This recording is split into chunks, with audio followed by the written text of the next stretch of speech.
Good morning, everybody. I understand you all got woke up with the drums. I hear that was great. Welcome, welcome, welcome. I want to start the meeting with a question that probably has never been asked to start a meeting before. And you probably know what it is, but by show of hands, who does not have a stomach in here? Small group, but a family, let me tell you. And we're here to support you, and for those of you who may in the future have to raise your hand. My name is Roger Byers, and I'm on the board of No Stomach for Cancer, and we are delighted to welcome you to our fourth Spotlight on Gastric Cancer.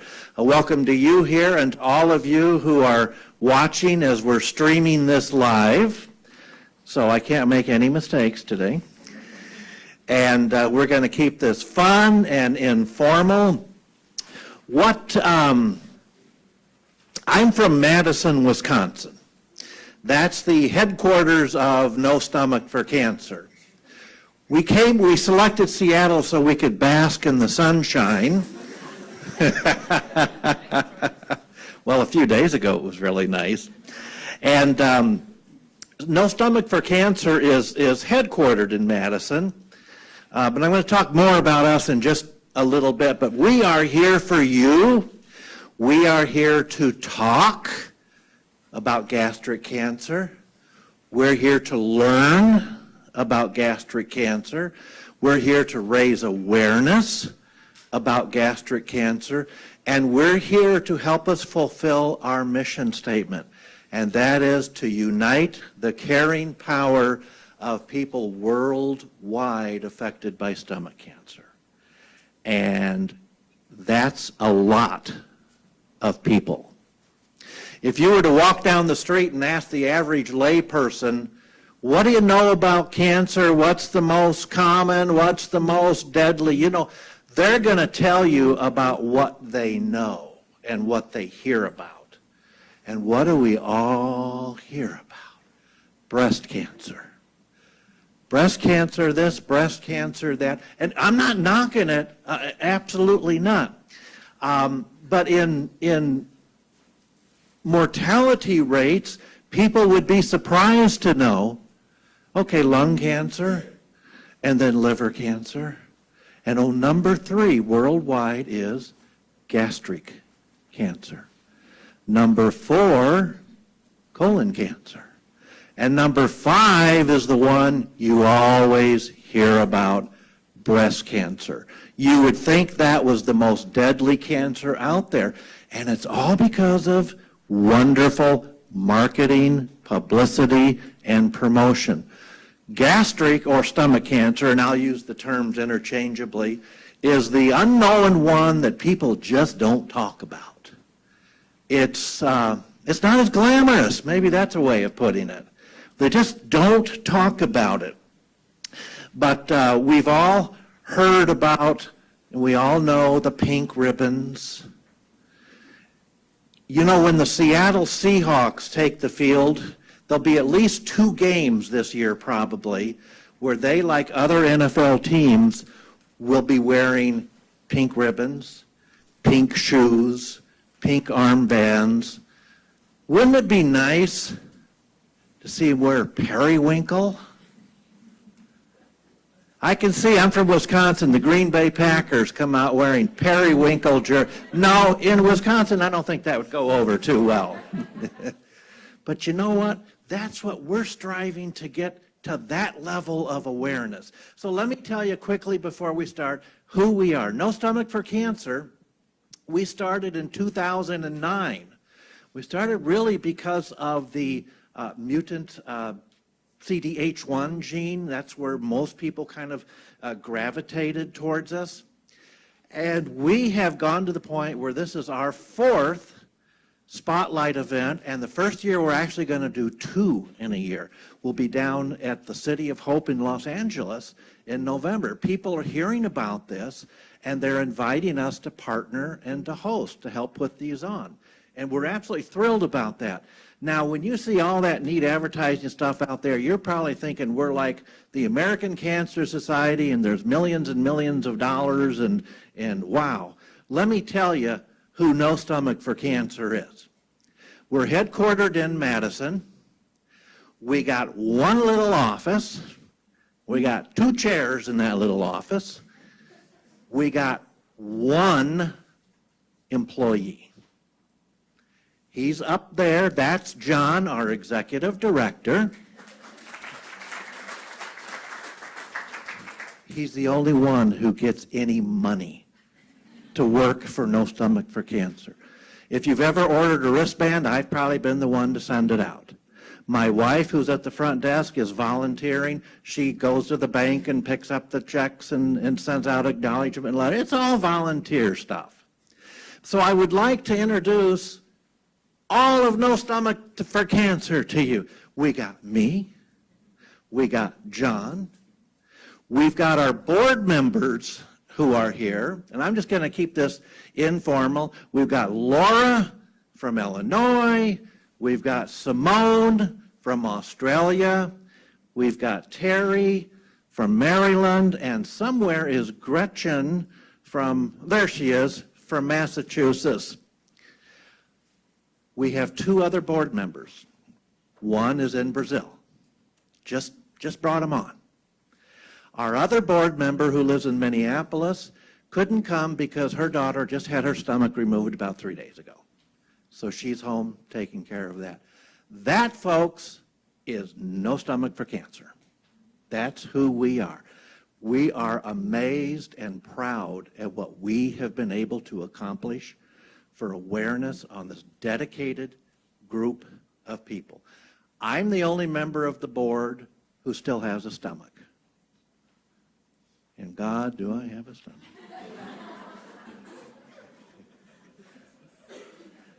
But you know, I got involved a few years ago and I just saw the commitment. So really, that's who we are. We are thrilled to be here, and we want to give a special shout out to the folks who have worked with us to make this possible. Here at Fred Hutch, Rachel has been just great to help get this off the ground. And how about that breakfast? Oh, and guess what? We got lunch for you too today.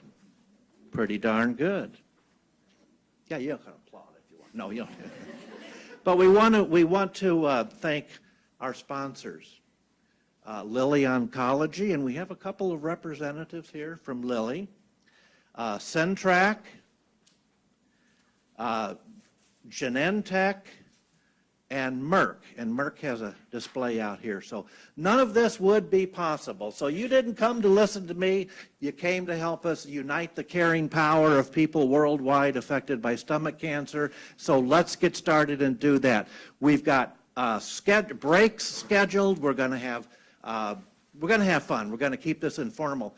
Make sure, and we'll talk a little bit later about the Night of Healing at the hotel tonight. I know when you say Night of Healing, it sounds like a religious revival or something where we're going to lay hands on you. No, but we'll talk more about that later, so keep that free. So let's get started here. I had the pleasure of sitting next to our first speaker last night at dinner, and I'm going to kind of switch over to here now. Nina Salama is an expert on something that affected me many years ago, and that's the H. pylori bacteria. I didn't know there was anything related to stomach cancer on that when I had it, but she's going to give you some really, really, really good insights on one of these things that causes stomach cancer. So, Nina, please.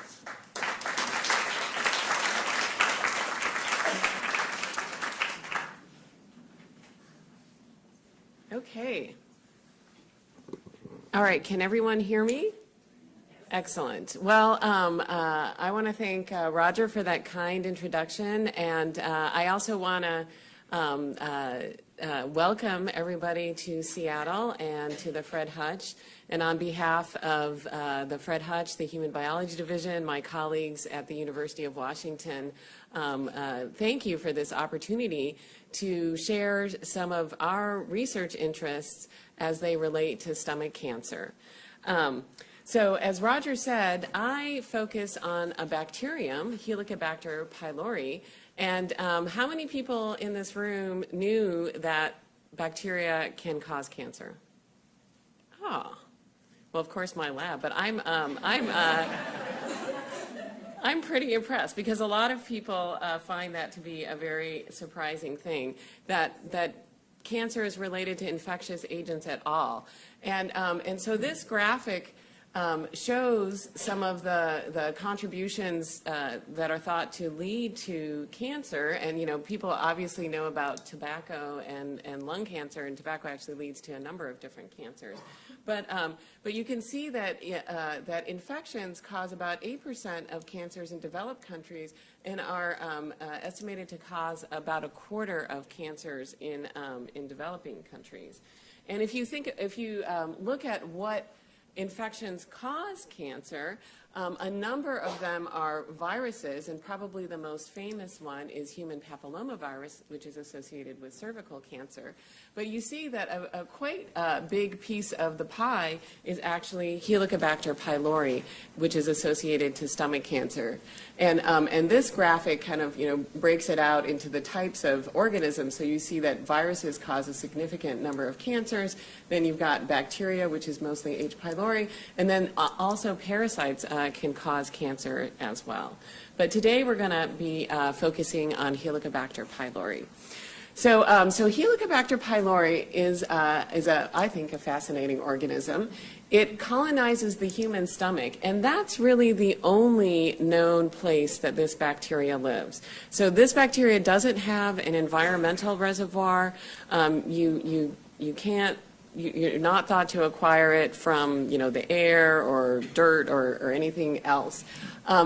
Currently, it's the only bacterium to be classified as a carcinogen, although I would say that as part of all the work that's been going on to understand our microbiome and all the organisms that live on and in us, there's starting to be an appreciation that other bacteria might be contributing to a variety of cancers, including some organisms with colorectal cancer, gallbladder cancer. So one of the big mysteries about this bacterium is it turns out it's actually, as I'm going to tell you now in a few minutes, a pretty common infection. And it's only some people that carry the organism that actually develop disease. And we don't know why that is. That's why we get to do research and, you know, apply for grants and work here.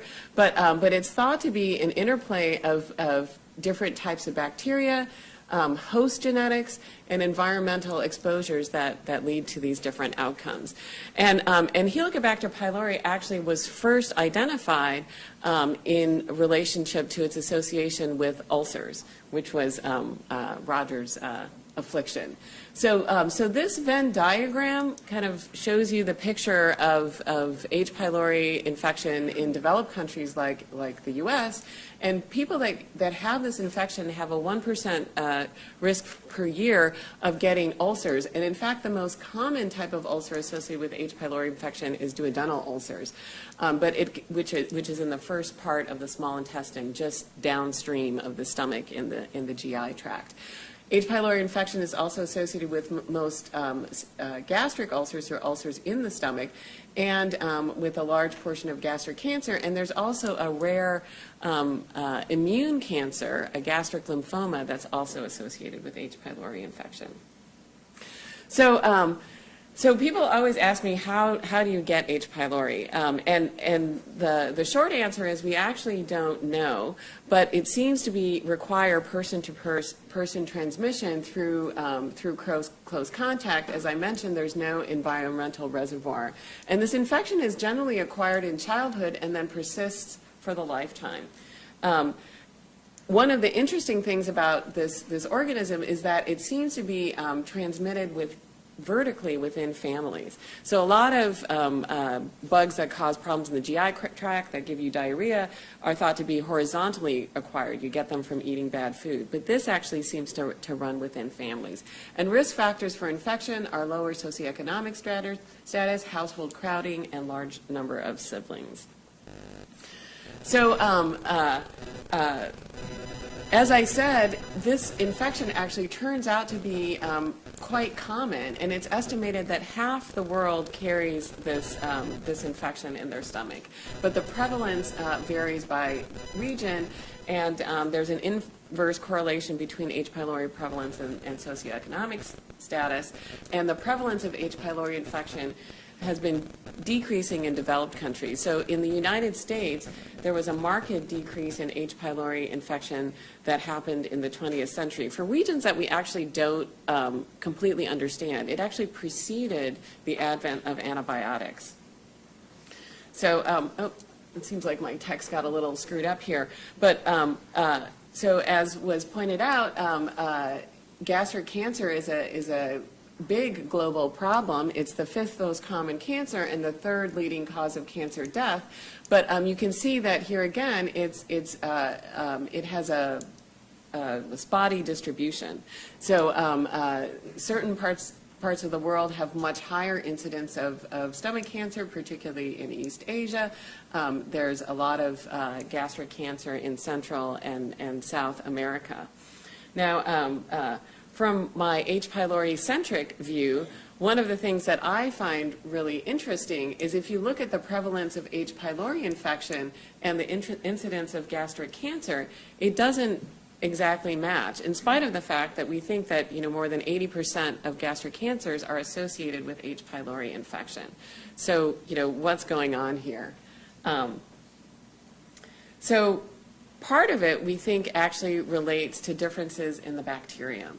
So H. pylori is a very genetically diverse organism. For a bacterium, it has a pretty small genome, but there's lots of differences among strains, both in the types of genes, the variants of specific genes, as well as what genes they have. And interestingly, it's thought because of this route of vertical transmission and the fact that humans have been infected with H. pylori for a very, very long time, probably since before we emerged from Africa, there's this really interesting phylogeographic signature to H. pylori strains. And that's kind of represented by these pies. So you can see here over in Asia, the pies have a lot of yellow, whereas over here in Europe, the pies have a lot of gray and green. And then in Africa, we have a lot of these blue pies. And then in the Americas, you have a lot of mixing of these different types of strains coming together. So, in order for H. pylori to live in the stomach, it has what we call a number of virulence factors. So one of the things that's interesting is that people used to think that no bacteria lived in the stomach until H. pylori was discovered, because they thought that the high acid that you have in the stomach would prevent bacteria infection. And it is a big barrier for bacteria, but this organism has this protein called urease, which basically changes the pH around the organism and creates a little bubble for which it can live in. Then the bacteria actually have flagellar-based motility, which allows them to swim across the mucus layer that protects our stomach cells from the acid in the stomach and lets them set up shop really right on top of the cells. And it's this ability to live on the cells that allows it to deliver toxins that, that basically create damage to the epithelium and recruit the immune system and cause this chronic inflammation, which is thought to be really important for it to develop disease. And there's two major toxins, this VAC-A toxin and this CagA toxin. And I want to talk about this because we think that this might relate in part to the variation in disease risk, in cancer risk among people that are infected. So it turns out that this CagA protein is part of a big island of genes that is only present in some strains and not others. And this island of genes makes this molecular machine whose purpose is to deliver this toxin from the bacteria into host cells. And just building this machine is part of inducing more inflammation. And then when this protein, this bacterial protein, gets into the host cells, it basically can activate a number of different pathways that have been associated with cancer, including this particular protein, SHP2. And I bring up this SHP2 because it turns out when people have looked at bacterial strains from different parts of the world, they differ in the part of this protein that interacts with this SHP2 protein. So it turns out that, that there's a number of motifs that mediate this interaction, and Western strains have this C-type sequence that's important, and they can have more and more of them, and people that have strains that have more of these C repeats are at more risk for gastric cancer. But in East Asia, they have a different repeat called this D repeat, and just one of those D repeat has a stronger interaction than even having 3 of these C repeats. And so if you look at the global distribution of these alleles, you can see that these D alleles are really enriched in Asia and are thought to be part of why people in East Asia have a higher incidence of gastric cancer in the context of H. pylori infection. So you have lots of H. pylori infection in Africa, but less gastric cancer. So this is thought to be part of the story. So, getting into more about gastric cancer and how this happens, as I mentioned, one of the things, so H. pylori is actually thought to act, as sort of a very early initiating event that leads to a condition of chronic gastritis, so chronic inflammation of the stomach, because your body recognizes that there's this bacteria that's tweaking the cells and it's not supposed to be there, so it mounts an immune response, but it's not effective at clearing it, so that constant insult just creates this chronic inflammation. And then if that inflammation spreads and becomes really severe, it can actually change the tissue structure in the stomach, and you get this condition called atrophic gastritis that can progress. And if that really progresses, that's when you start to get these precancerous lesions that can progress to cancer. And so looking at this another way, this kind of describes this histologic progression and some of the events that occur. And you can see that H. pylori is drawn at the top, and it's thought that particular features of H. pylori, I mentioned this CagA, but there's some other genes that affect this. Interestingly, it turns out that people that have different types of immune genes have increased risk to get gastric cancer in the context of H. pylori infection. So basically, if you have a hyperactive immune system and you have this chronic H. pylori infection, your risk for cancer goes up quite highly. So if H. pylori gives you an 8-fold higher chance of gastric cancer, you have H. pylori plus these more pro-inflammatory alleles of these inflammation genes, you can have a 50-fold higher risk for getting stomach cancer. Now, as I said, so H. pylori is drawn at the top here. You get this chronic inflammation.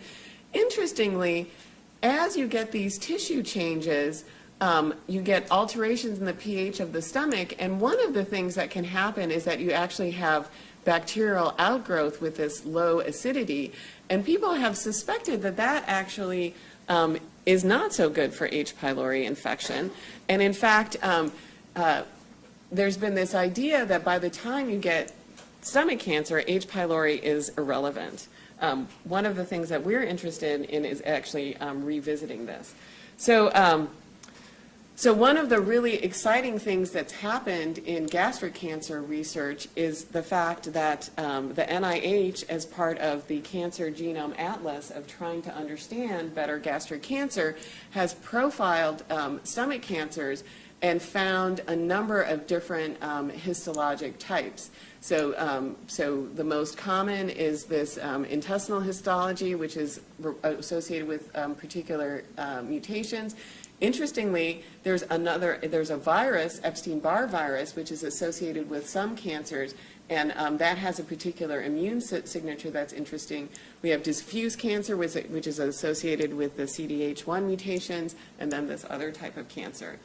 A different group in Asia has done a similar story, similar type of study, and they also found 4 subtypes which have similar features, not exactly identical because they did their analysis a little bit differently as the 4 types identified by TCGA. But what about H. pylori? How does H. pylori fit into these molecular subtypes?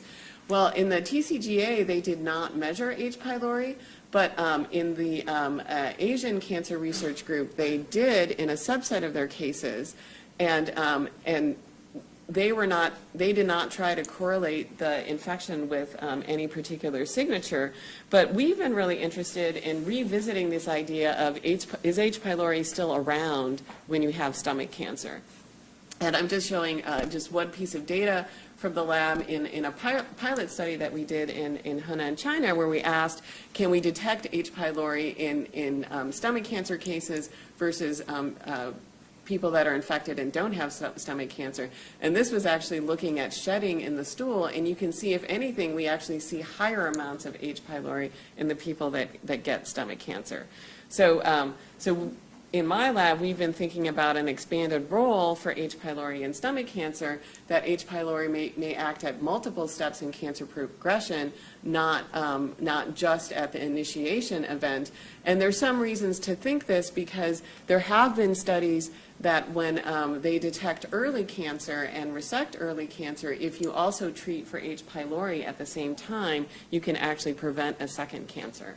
So, so anyway, so that's part of what's motivating our studies. So just in conclusion, H. pylori presence and genetic variation can affect cancer risk.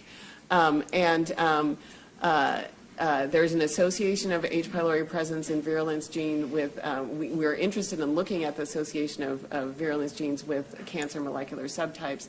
We think there's opportunities to understand more about how cancer develops, how it goes to this long progression, and is there ways to stop it along the way. And we're leveraging some new assays that we've developed in the lab to do that.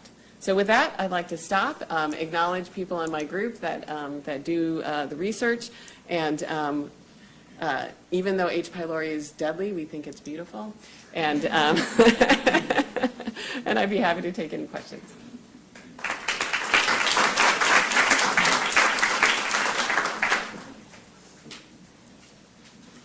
Yes?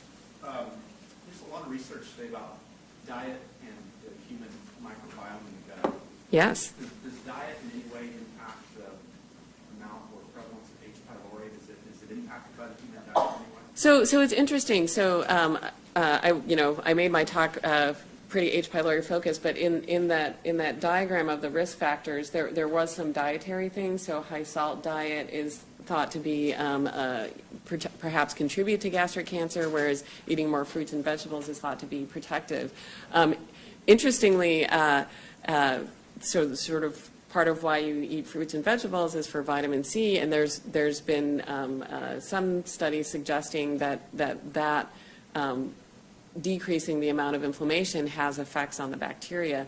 There's also been a really interesting study that was done by colleagues at Vanderbilt, where they combined H. pylori infection with a high salt diet to see if that would synergize to increase pathology, and they saw that. But interestingly, what they found was that under the high salt diet conditions, the bacteria were expressing more of that CagA gene, that CagA protein that is a toxin. So there actually might be specific interactions between the diet and the microbes that influence risk, which is, I think, fascinating. Yes? This is more of a clinical question, so if there's a chance, but if someone does have stomach cancer and it is connected to H. pylori, because of the risk for vertical transmission, do other family members I will defer that question to my clinical colleagues. Oh, that would be me. Yeah,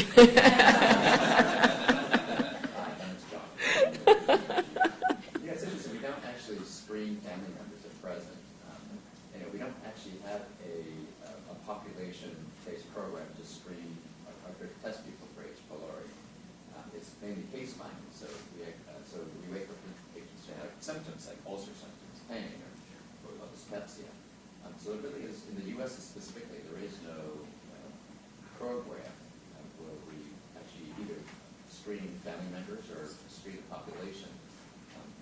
Part of what we're trying to figure out today is there a high-risk population we start doing that, but we don't have a program like that. So that's a great question, but we don't do that right now. Right, but other places do. So, for example, in Japan, they do endoscopic surveillance for early gastric cancer and also screen and treat for H. pylori. And I think Korea is looking to move in. Yeah. Excellent. Do you imagine a future of inoculating people with favorable H. pylori to crowd out? Yes.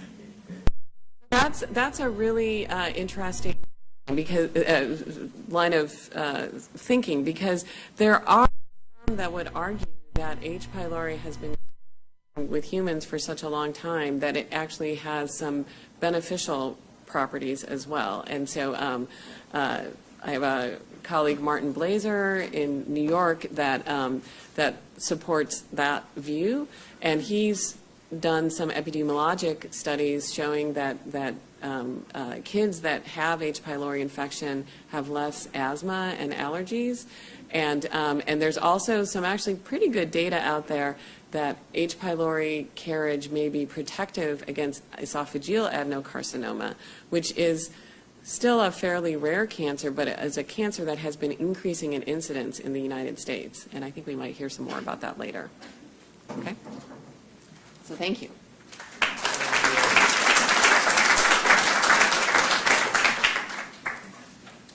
Now you know what I had to listen to at dinner all last night.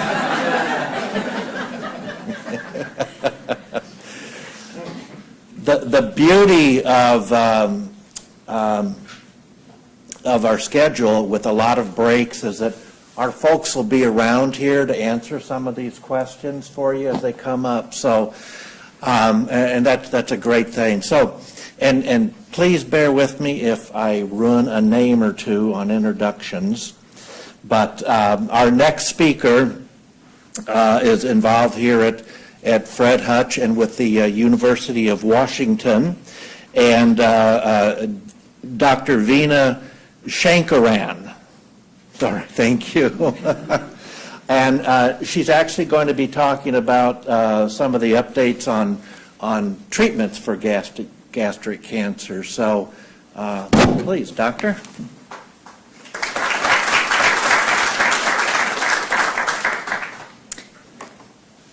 Well, thank you so much. I'm really honored to be here, and it's wonderful to see you all come together to support research and awareness of gastric cancer.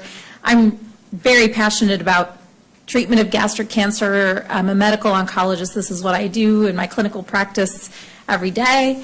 About 5 years ago, we started a multidisciplinary clinic over at the University of Washington with medical oncology, radiation, surgical oncology, GI, really to try and improve, improve the kind of care and coordination of care for patients with stomach and esophageal cancer. So we focus on the entire upper GI tract. And so I really just wanted to focus on some of the systemic treatment aspects, primarily in advanced gastric cancer. And, obviously we need to do a lot to avoid advanced gastric cancer and to prevent patients from reaching that point, though still a large portion of what I see, unfortunately, is folks who are dealing with advanced gastric cancer. And so one of my commitments is to try and bring and study novel therapies to help them. So this is a very simple diagram of the upper GI tract. Most of you in the room are probably familiar with this. So here we have the esophagus coming down into the stomach here.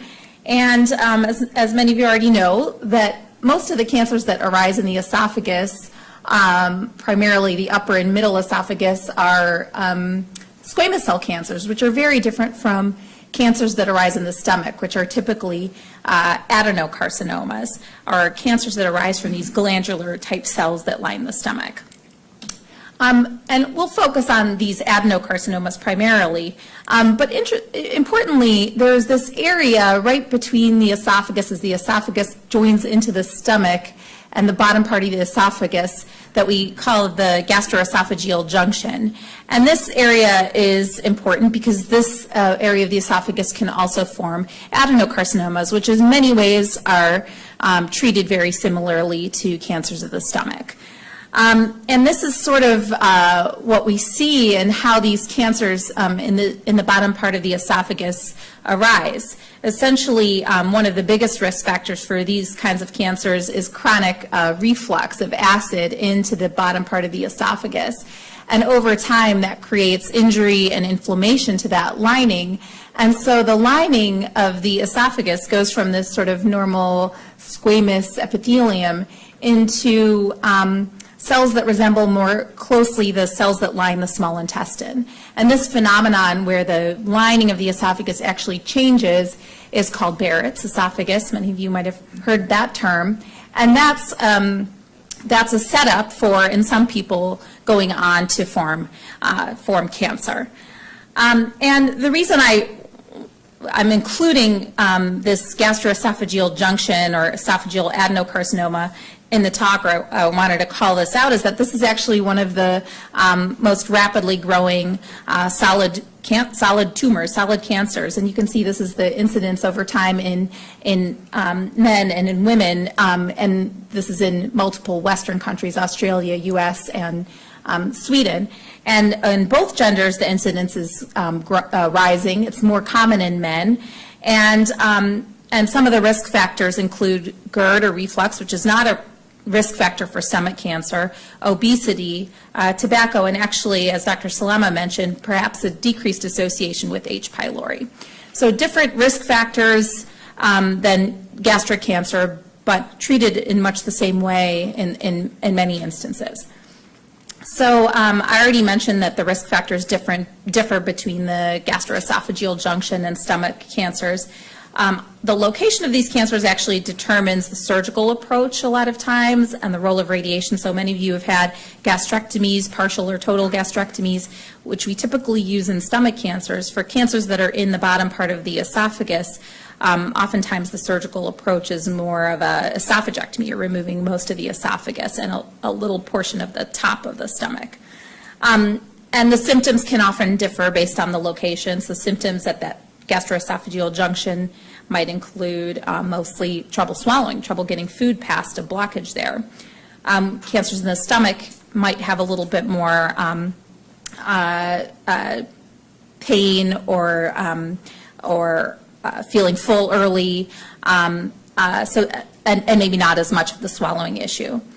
But as I mentioned before, when these cancers advance, it doesn't so much matter where they're located. Adenocarcinomas of the esophagus and the stomach are often treated systemically in the same way. And ultimately, I think what matters most of all is some of the histologic and genetic characteristics of these cancers. And that's what we're starting to learn more about moving forward. I'll just call out one of the most important distinctions in adenocarcinoma histologically, which is the intestinal type cancers and the diffuse type cancers. And Dr. Salama mentioned this already. Usually intestinal type cancers of the stomach and esophagus are characterized by some precursor inflammation, whether due to H. pylori or other process that leads to a cascade of events of inflammation, dysplasia, invasive cancer. Usually they're associated with a mass or a tumor that you can see, and they tend to have a better prognosis and develop more slowly. Whereas diffuse cancers, which are actually the kind of cancers that are seen in CDH1 mutation, tend to be not preceded by this clear pathway of inflammation to cancer. They can often invade the gastric wall This term linitis plastica refers to basically diffuse sort of thickening of the stomach, where it doesn't really expand very easily due to basically infiltration of cancer within the wall of the stomach. You can't often see a clear mass, but it's sort of there and thick and involved, and these tend to have a more aggressive kind of pathway. And then we're starting to understand beyond just this intestinal and diffuse classification some more details about the different subtypes of cancer. You guys saw this slide already. I won't go into great detail, but we're really trying to understand what the molecular characteristics of these cancers are and how that influences treatment. And I'll touch on some of these points as I talk about treatment. But I do want to mention that we think these biologic differences in the genetic makeup of the cancers are important. I'll talk about some of the differences between the cancers that we see in Asia versus here in the West. We already heard about the increased prevalence of H. pylori that increases the incidence of H. pylori in Eastern Asia, as well as some of the surveillance practices that are happening in Japan and Korea, for example, with surveillance endoscopy and H. pylori treatment.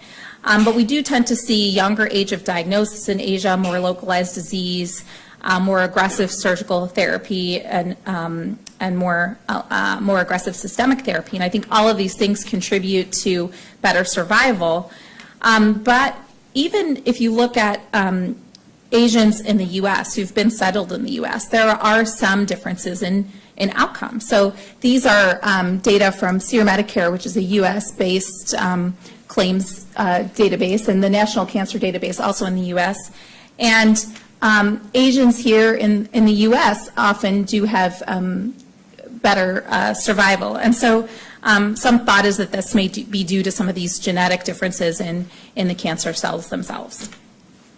So I mentioned this earlier, but obviously we do hope to detect cancer as early as possible. And so ideally at the localized stage, or even before that, but still about 35% of stomach cancers that we see at the time they are diagnosed have already spread outside of the stomach.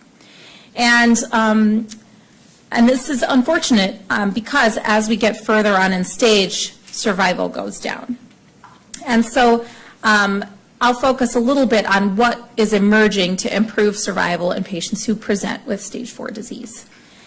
So I just put this slide up. This is a lot of letters. But the point is that for a long time, the paradigm for treatment of advanced stomach cancer had been combinations of 3 drugs together, 3 fairly toxic drugs together, with sort of, less than we would like to see in terms of survival outcomes. And as we're moving forward, what we've learned, and I've kind of summarized the key developments over the last 5 to 7 years in stomach cancer to 4 points. There's obviously a lot more than this, but this is what I wanted to highlight today. Number one, that we're finding out that actually 2 drugs are better than 3 drugs, that Trastuzumab or Herceptin is an important drug in stomach cancer, that Ramucirumab, and we'll talk about what these drugs are, also improves survival in stomach cancer, and that really there's a lot of interest in exploring the role of immune therapies in this cancer. And so this is just a study that was recently done in France that looked at this question of 2 drugs versus 3 drugs. So ECX is a chemotherapy that combines 3 chemo drugs, epirubicin, cisplatin, and Xeloda. So the letters stand for the first letter of each chemotherapy drug. And FOLFIRI is another cocktail we commonly use, and this is actually 2 drugs, 5-FU and irinotecan. And the purpose of this study was to compare these two drug cocktails in terms of how long people lived and how long it took before the treatment failed, meaning either the cancer progressed or there were toxicities from the treatment that resulted in patients coming off of the treatment. And here we can see that actually in the 2 drug, the FOLFIRI group, that actually time to treatment failure was better. People were able to stay on the drugs for longer. And survival was similar in both groups ultimately. And the reason people were able to stay on the drugs longer is that the toxicities were far less. So from a quality of life standpoint, we're really moving towards 2 drugs as opposed to 3 drugs with similar outcomes and better quality of life on treatment. How many of you have heard of the drug Herceptin or Trastuzumab? Okay. So this is a drug that is used in breast cancer. In breast cancer, about 20% of women will have high levels of a protein called Her2 expressed on the cancer cell. And the same is actually true in stomach and lower esophageal adenocarcinomas. And Her2 is, there are a family of receptors in the Her2 pathway. These receptors basically bind to antigens that result in a process by which the cell is activated and grows. So these receptors sort of mediate the growth of the cancer cell. Trastuzumab or Herceptin binds to and blocks the activity of this receptor. So this is a targeted drug, essentially. You're targeting a certain protein on the surface or a certain receptor on the surface of the cancer cell. And the landmark study that really looked at the role of Herceptin or Trastuzumab in stomach cancer, about close to 4,000 patients were tested for this protein. About 22% had high levels of expression of the Her2 protein. And this study included folks with both esophageal and stomach adenocarcinomas. And then there was a randomization where half the people got chemotherapy with these drugs that I list here, and then the other half got chemotherapy plus Trastuzumab. And ultimately, I'll show you the curves here, survival was better in this red line here. This is the group of patients that got the Herceptin or Trastuzumab relative to folks that got just chemotherapy alone when there was Her2 expression. And if the Her2 expression was higher, so in the subset of patients that actually had really high levels of Her2 expression, the difference in survival was even more. So the magnitude of benefit of the drug was greater. So this has now become the standard of care in individuals with Her2 positive stomach cancer. So this is an important test that anyone with stomach cancer should get done when they're seen in the clinic. So this is our routine practice in folks who come in with advanced gastric cancer. Overall, the drug is well tolerated. We're still trying to understand whether this drug should be used over the course of therapy, or once it's lost its benefit, do you just drop it out of therapy? So that's one important question. It can affect the heart, so that's cardiomyopathy, weakening of the heart muscle. Usually it improves after you stop the drug. And then there are other drugs that also block activity of Her2, Lapatinib, TDM1, for example, that have been studied and haven't shown a similar benefit. And more research is ongoing to really explore further the role of other Her2 drugs in this cancer. Moving on, so we talked a little bit about the Her2 receptor and how that stimulates cancer growth. There's also a receptor called VEGF, which is also thought to lead to growth of the cancer cell and various signaling of the cancer cell and proliferation. And there are a lot of drugs that act on this receptor that have been studied in various cancers, including stomach cancer. Ramucirumab is an antibody that actually blocks activity of the receptor, and it's been studied in stomach cancer in 2 studies. The first one, they looked at folks who had gone through treatment already for stomach cancer, yet the cancer was still growing. And because there was no good standard of care at the time the study was done, they did a randomization to either receiving this drug Ramucirumab or just a placebo. And what was seen was that overall, people who got Ramucirumab did live longer than people who didn't. And when combined with chemotherapy, again, people who had progressed through standard treatment, either getting the Ramucirumab drug with paclitaxel, which is a common chemo drug we use in stomach cancer, or placebo with the paclitaxel, that also in that setting combined with chemo, there was an improvement in survival by around 2 months. Importantly, though, this drug has some toxicities, more so than what we see with Herceptin. High blood pressure, hemorrhage or bleeding, venous thromboembolism, which are basically clots in the veins in the body. And so these are important side effects to be aware of. Ramucirumab is now approved as of a few years ago for use in stomach cancer that has progressed through the first chemotherapy cocktail, but it's also being studied as an initial therapy. And importantly, there's some work that's being done to identify what markers might predict who would respond to Ramucirumab or other drugs that fall into this class. So moving on to the final topic, this is immune checkpoint inhibitors, or one type of immune therapy, if you will. I'm going to just focus on this picture for a bit to explain, to sort of set the stage for explaining what the drugs do. So normally, T cells are responsible for sort of recognizing abnormal or foreign cells in the body and mounting a response, activating and then attacking the cell. So this is a cancer cell or tumor cell here, and this is a T cell. And so the T cell does recognize the cancer cell and normally would go through an activation process because this cancer cell is not totally normal. But there's a special pathway that the cancer cell has to sort of avoid the normal activation of T cell and the normal response by the immune system, which is that this interaction between these proteins on the surface of the cancer cell, PDL1 and PDL2, with a protein on the T cell called PD1.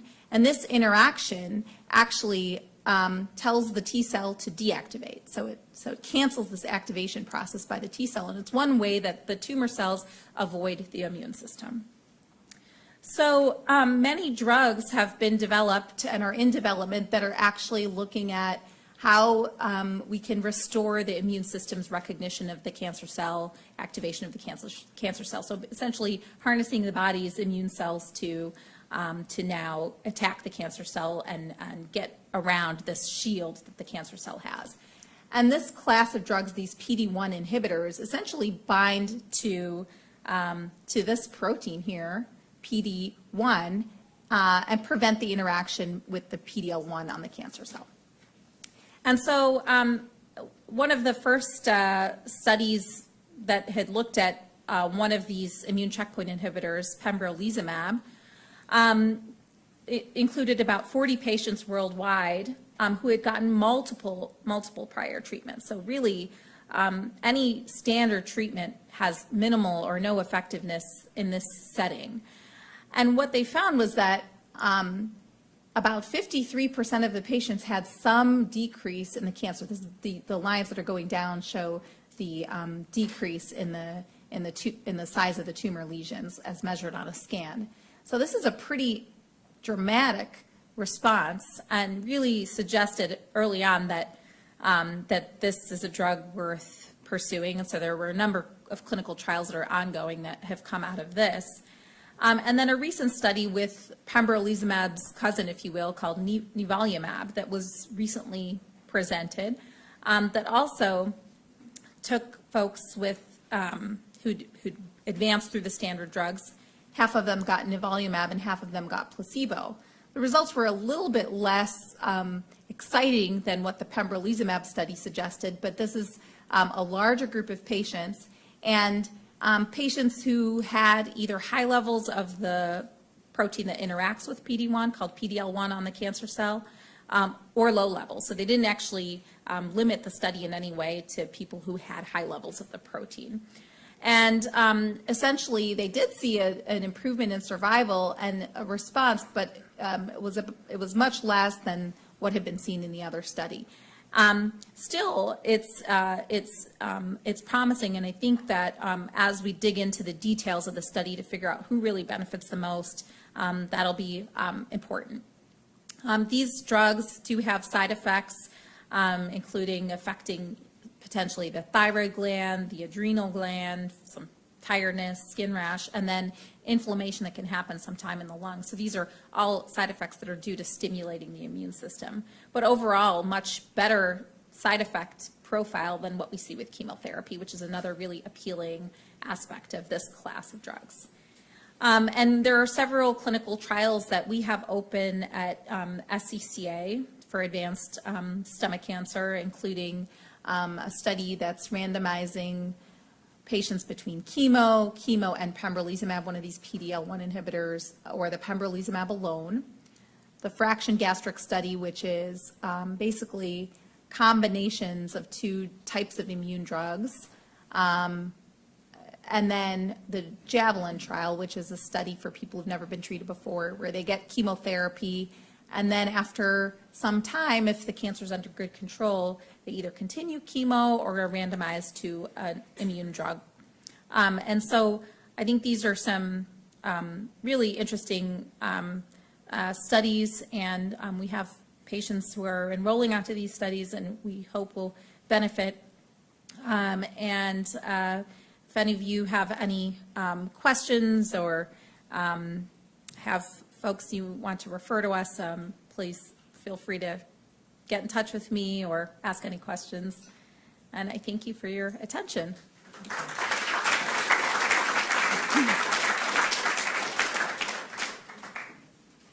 Thank you, Doctor. And again, she will be around here to help answer some questions. We have a break scheduled. We do want to give you one.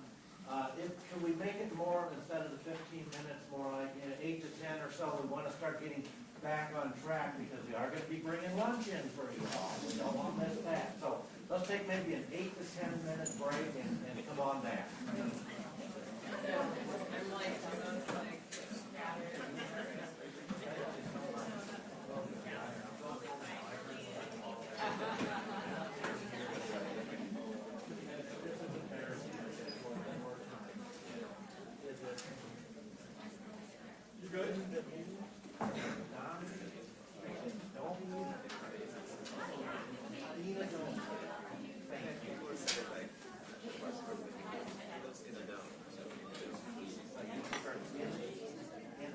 In a dome, like the In a dome. Superdome. Oh, In there's no I in dome. it.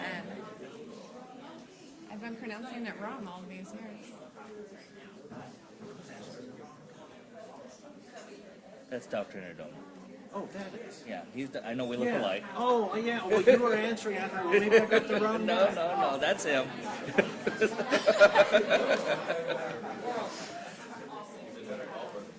Yeah. Is it? No, it's let's see, that one, the Gastric Cancer Symposium. So there's videos that are embedded. So I just want to make sure that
Okay, if you could take your seats.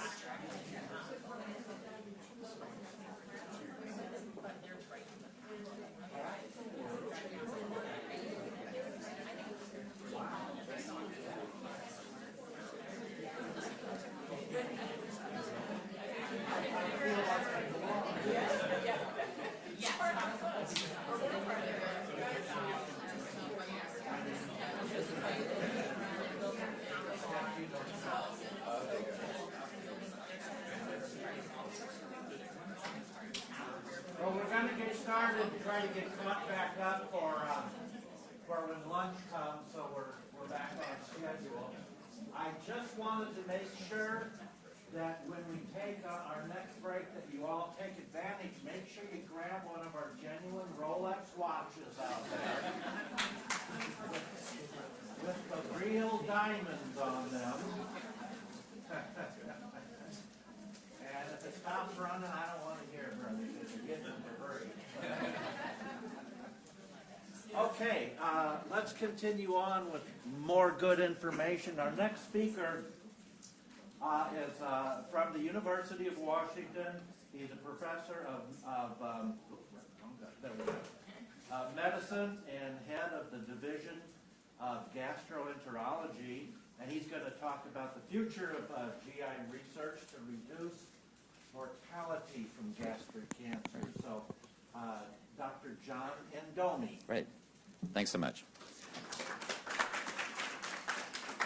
So, just as an aside, I'm the division head of gastroenterology, and just to let you know, the University of Washington is very well associated with the Fred Hutch Cancer Center. The Fred Hutch, of course, is a NIH focused research center in cancer, and the clinical arm, which is the Seattle Cancer Care Alliance, which is right across the street, is a joint venture between UW Children's Hospital and Fred Hutch.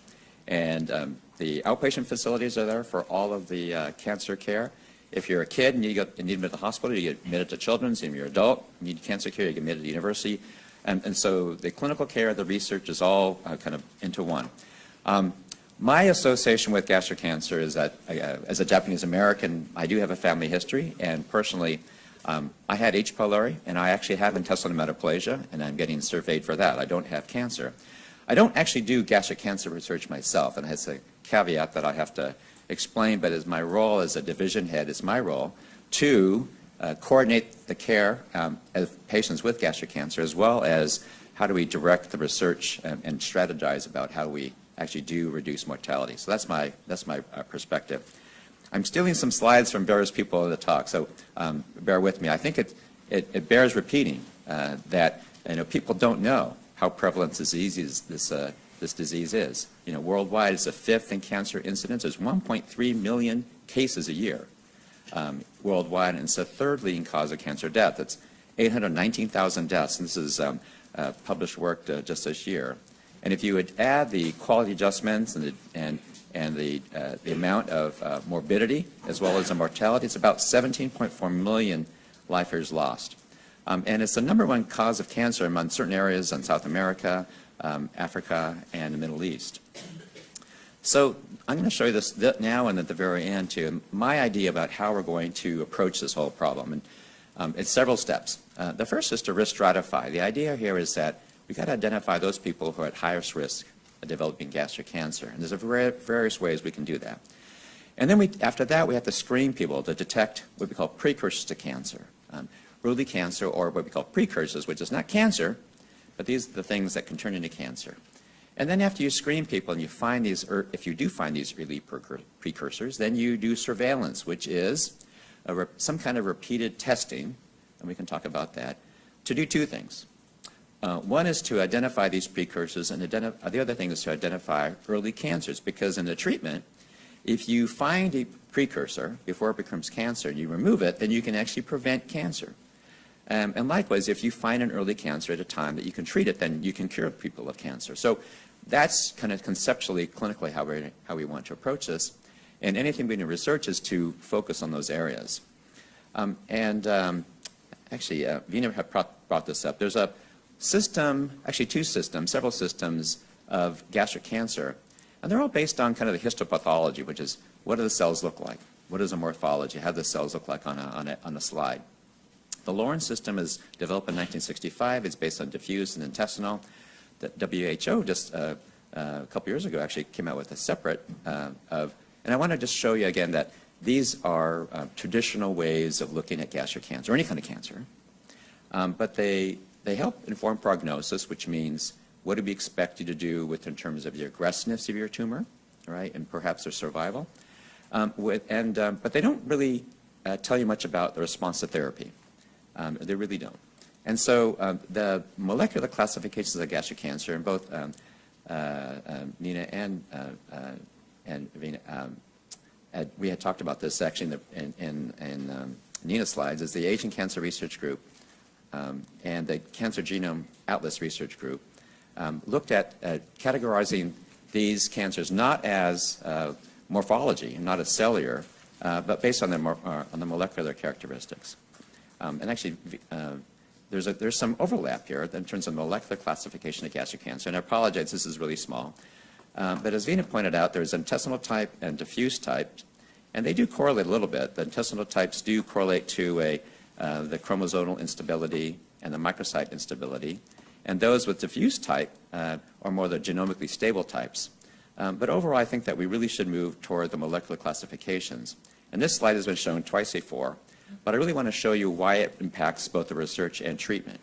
And specifically, I'm not a basic scientist. I'm a population scientist, and I'll say that in a few minutes. So anybody in the audience who is a basic scientist, you'll forgive me if I kind of gloss this over. But the idea here is that the different types of cancers, if you define them genomically, you can find targets of therapy. So for example, in the red here are those pathways, genetic pathways, or excuse me, the development to cancer pathways that are upregulated, and in the blue are the areas that are downregulated. So there's one of the four classes is this chromosomally unstable, or CIN. And you can see here that most of the red, the upregulated pathways, are on this mitotic pathway.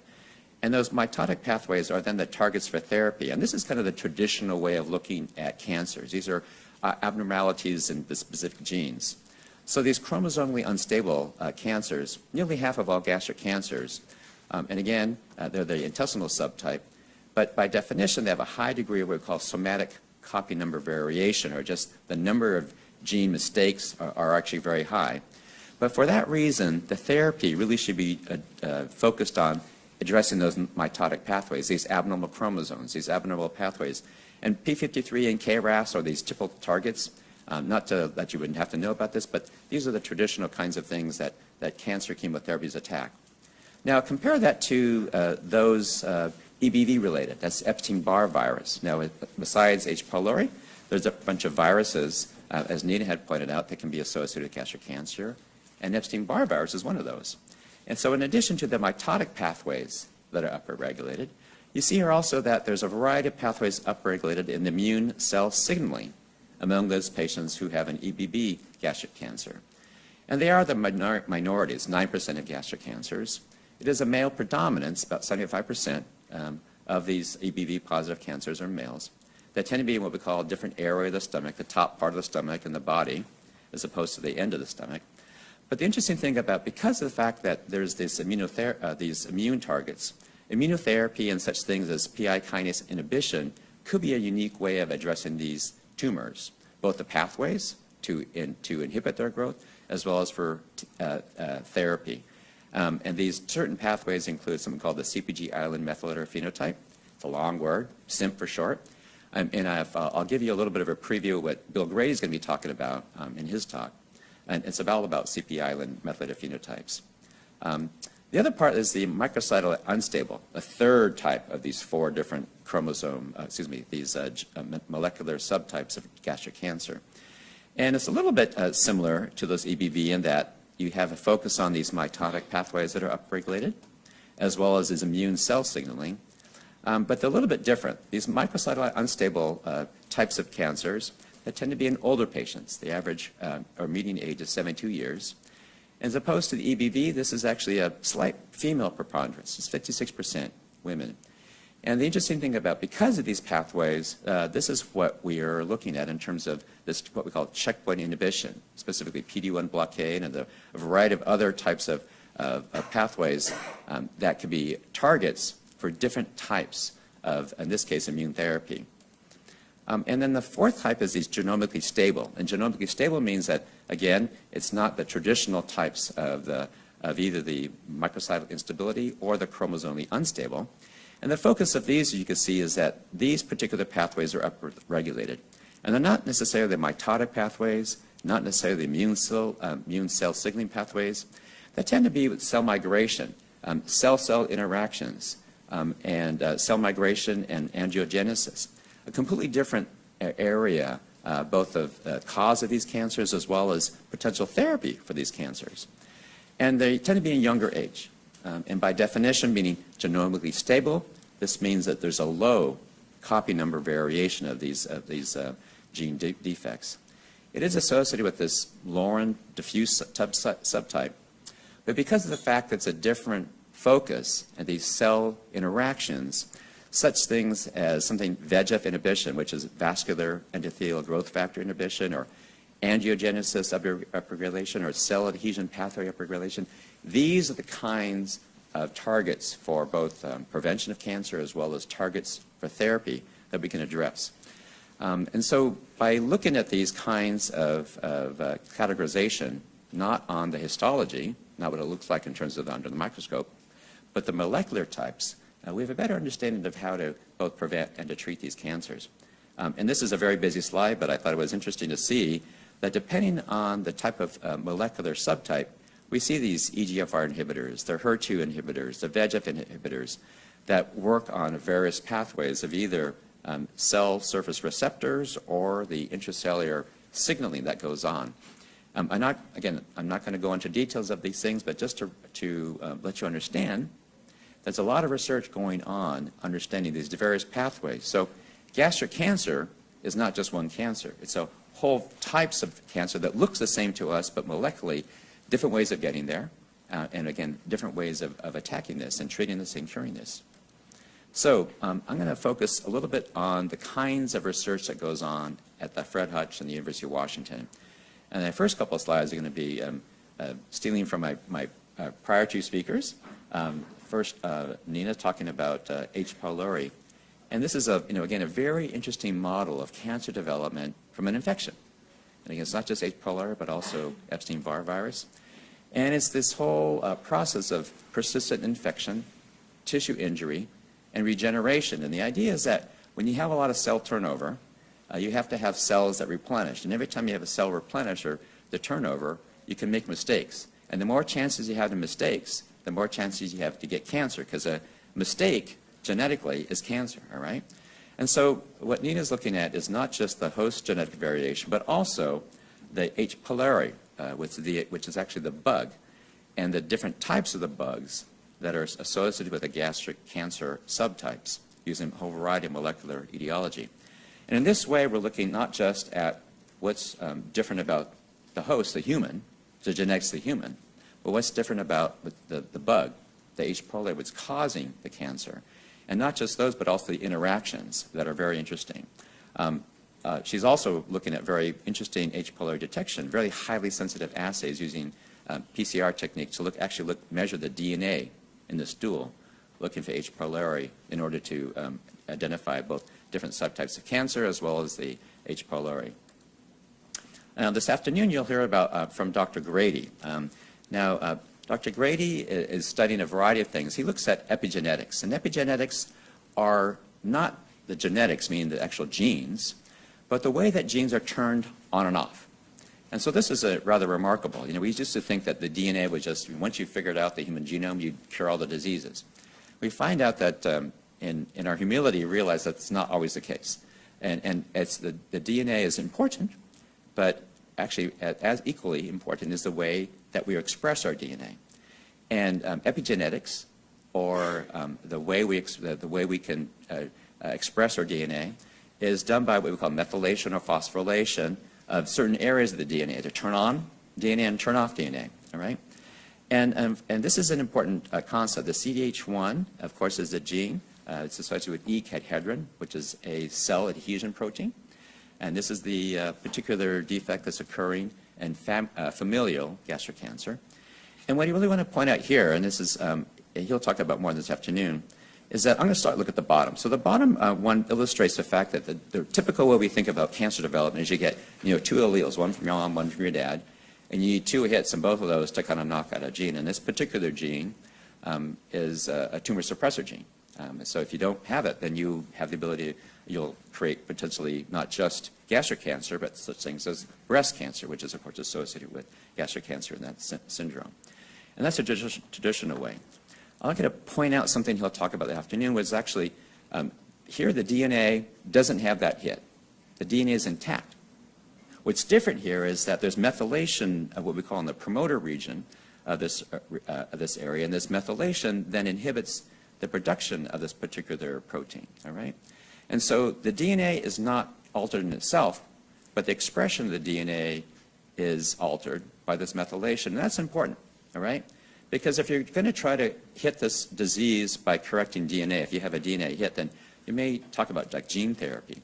But this particular way, if we can identify patients who actually don't have that, it's not that the actual gene is out, but the regulation of the gene is abnormal, then there's potential ways of reversing this whole process by attacking the methylation process. Again, this methylation, phosphorylations, all these what we call epigenetics. And these are not permanent alterations in the DNA. These are differences in the way we express DNA, and yet they look the same. These are all family hereditary diffuse gastric cancer syndrome. So we'll hear more about that from Dr. Gray this afternoon. I'm going to highlight something from a new investigator that won't be talking today, but we heard a little bit about a question about diet. And so this is really great. I'm glad that you brought that up. But Neil Day was somebody I worked with as a fellow when I was at UCSF. I recently recruited him to the Hutch. He came about a month ago.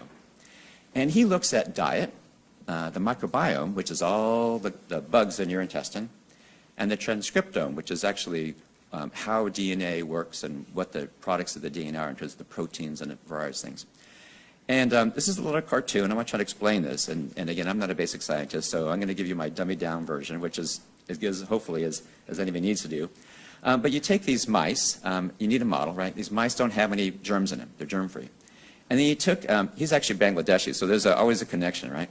And so took kids and took their poop and screened them out to figure out, some of them had these what we call bile salt hydrolases, things that break down or deconjugate bile. And some of them didn't. And then he transplanted this poop into these mice who, again, didn't have their own poop, right? And so now you get this kind of humanized model. You got mice that look like, kind of like human because they have human poop. They also have a certain type of genetic defects that try to mimic the human disease. So now you have a mouse that, as far as we can tell, looks like a human in terms of the susceptible to cancer, and then we're going to feed it different things. And the interesting thing is that the Bangladeshi diet has a lot of turmeric. And turmeric is one of these things that has gained a lot of interest. And so by doing a bunch of controlled experiments in these mice that have been now a human type of intestinal microbiome, we find that these bile salt hydrolases then affect the bile salts. Now the bile is, what's produced by the liver, it's in your gallbladder, it gets excreted in the intestine, and it helps you digest stuff, right? And so what happens is that by changing what you eat, specifically turmeric, and depending on what your environment is, which is, again, your microbiome, you can alter the bile composition. These bile composition changes do a variety of things, and they including changing the physiology of yourself, all right? You may say, well, that's interesting. We go that diet affects bile salts, affects the microbiome, and affects physiology, but how does it relate to cancer? Well, just this year, this is not our group, but other groups have looked at exposure to bile acids in the presence of acid and shown in this particular case an increase in the tumor burden with bile salt plus acid in a mouse model. And you see an increase both in the tumor volume and tumor weight that can be blocked by certain inhibitors. And so we're learning more about these as we go along, and certainly the idea of how the diet interacts with the microbiome, can interact with the bile salts and then produce inflammation and then lead to cancer is very interesting. And hopefully at some point when Neil gets settled, we can have him talk as well. Dr. Shankaran has talked a lot about the treatment of cancer, especially advanced gastric cancer. Now, she talked about 2 is better than 3, but also 2 is better than 1. That's clear as well.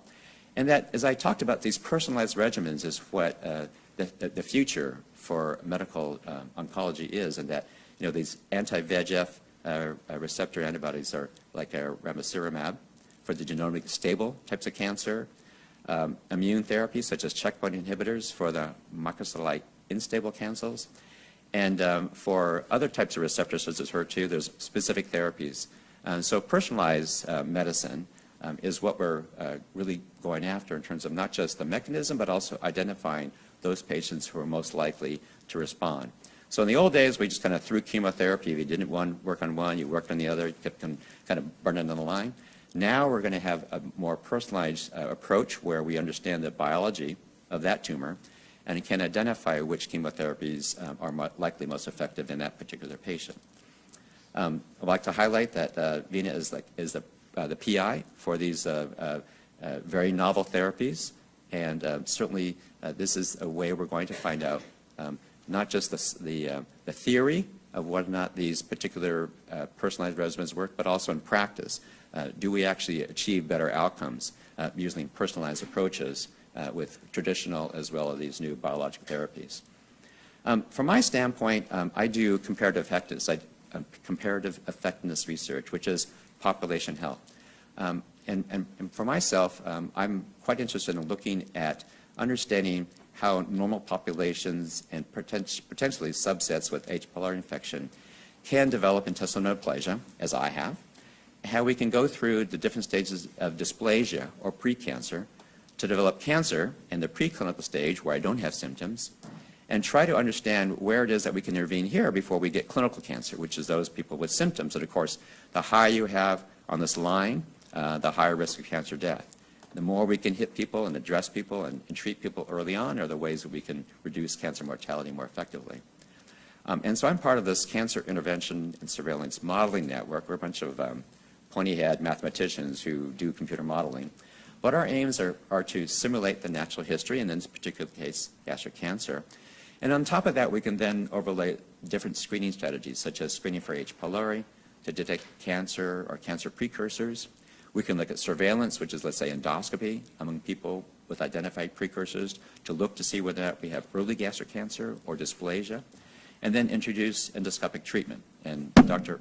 Juha Huang will talk about this this afternoon, which is, or this next session, which is endoscopic submucosal dissection, and compare them with potentially surgical resection. And I'm not going to completely steal this thunder, but this is a stomach, and this is looks like surgery, but basically it's by endoscopy, basically taking out large sections of the stomach of early cancers and early precursors of cancers as well.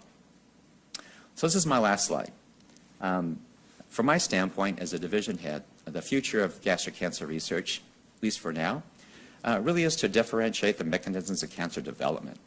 And again, basing them on the molecular pathways to really identify not just the morphology, what a thing looks like on but also why it got there. Again, realizing that gastric cancer is not one cancer, but many different cancers. And looking at the host, which is us, the microbe, which of course could be H. pylori or EBV or any number of microbes in the environment, as well as the dietary interventions. Right? They're all linked. And it's not until we get all these different aspects together that really understand how cancer or why cancer develops. And then once we have this information, we can screen the selected patients for their precursors.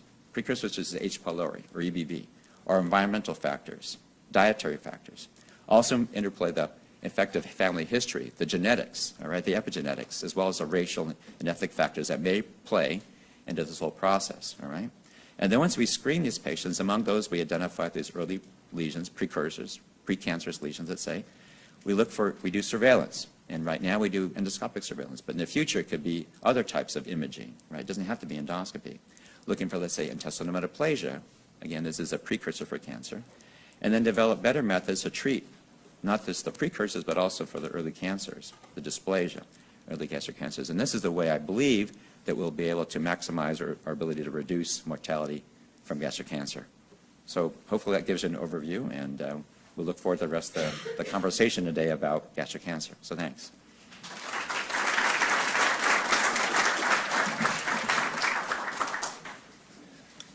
Thank you. Now, I haven't met our next speaker, and I hope heck she's here. There we go. Rebecca Moore is our next speaker, and she is going to enlighten us on some genetic counseling, or genetic counseling, genetic testing, which is incredible important, especially to so many people in this room here. And she's a genetic counselor at the Cleveland Clinic. So Yeah. welcome out here. Thank you. and Thanks for having me. You're welcome. Okay, what is this?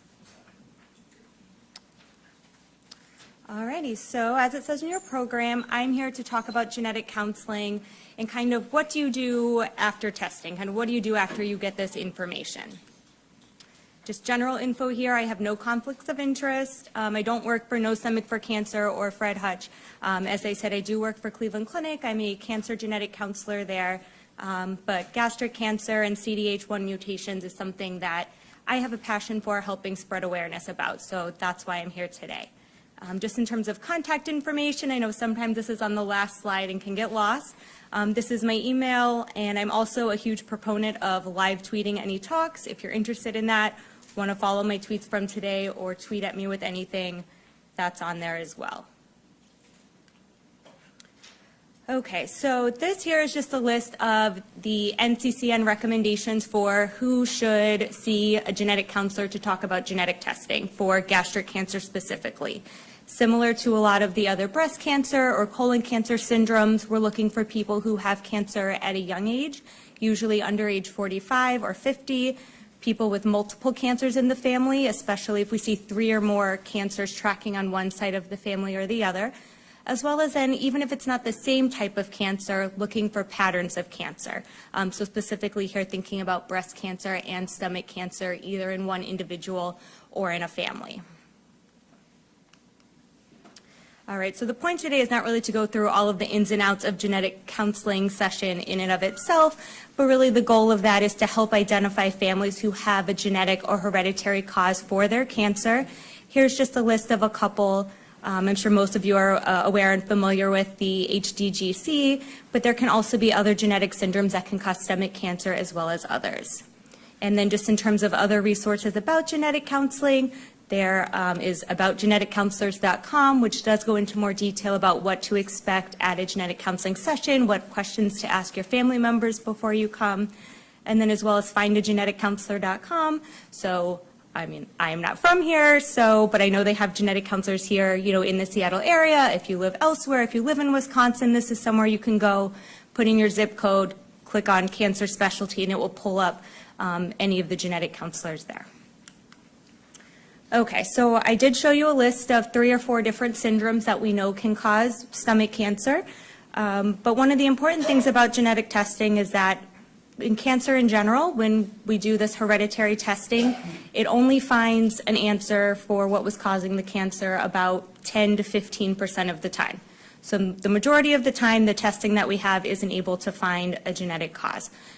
And the point of that is, as you've kind of heard from everyone today, we know a lot about cancer and gastric cancer and what's causing it, but kind of as we learn more and more questions come with that. So we're still, while we are starting to get into this targeted or personalized medicine, there's still a lot to learn about that. So as we do learn more, there could be additional genes in the future that could also be associated with stomach cancer. Here's a list that are kind of in that preliminary column. There's no screening recommendations for stomach cancer with these right now, but kind of where things are going next in the research. All right, so let's say you have genetic testing and it's positive, which in this case means when they did the testing, a mutation was found in one of the genes, and a mutation here meaning some sort of change in the genetic code all the way down to your DNA that's causing that gene to not work properly. And in this case, in cancer genetics, that means now you have a higher risk of developing cancer.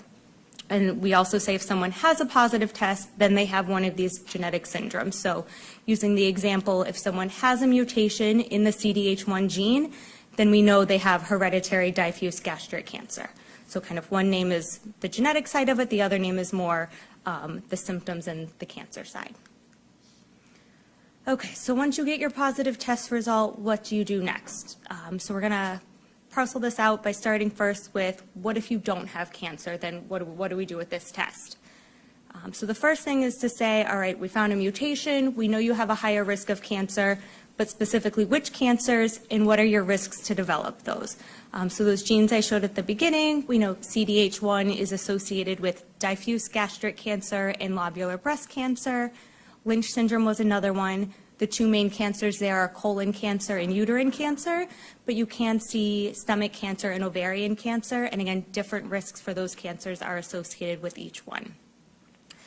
Then with each of those different types of cancers comes recommendations then for screening or for preventative or surgical measures. So again, the point of the testing is to find if you're at higher risk for this, and then now that we know you're higher risk, what can we do to help either catch cancer early, or what can we do to help lower your risk of cancer?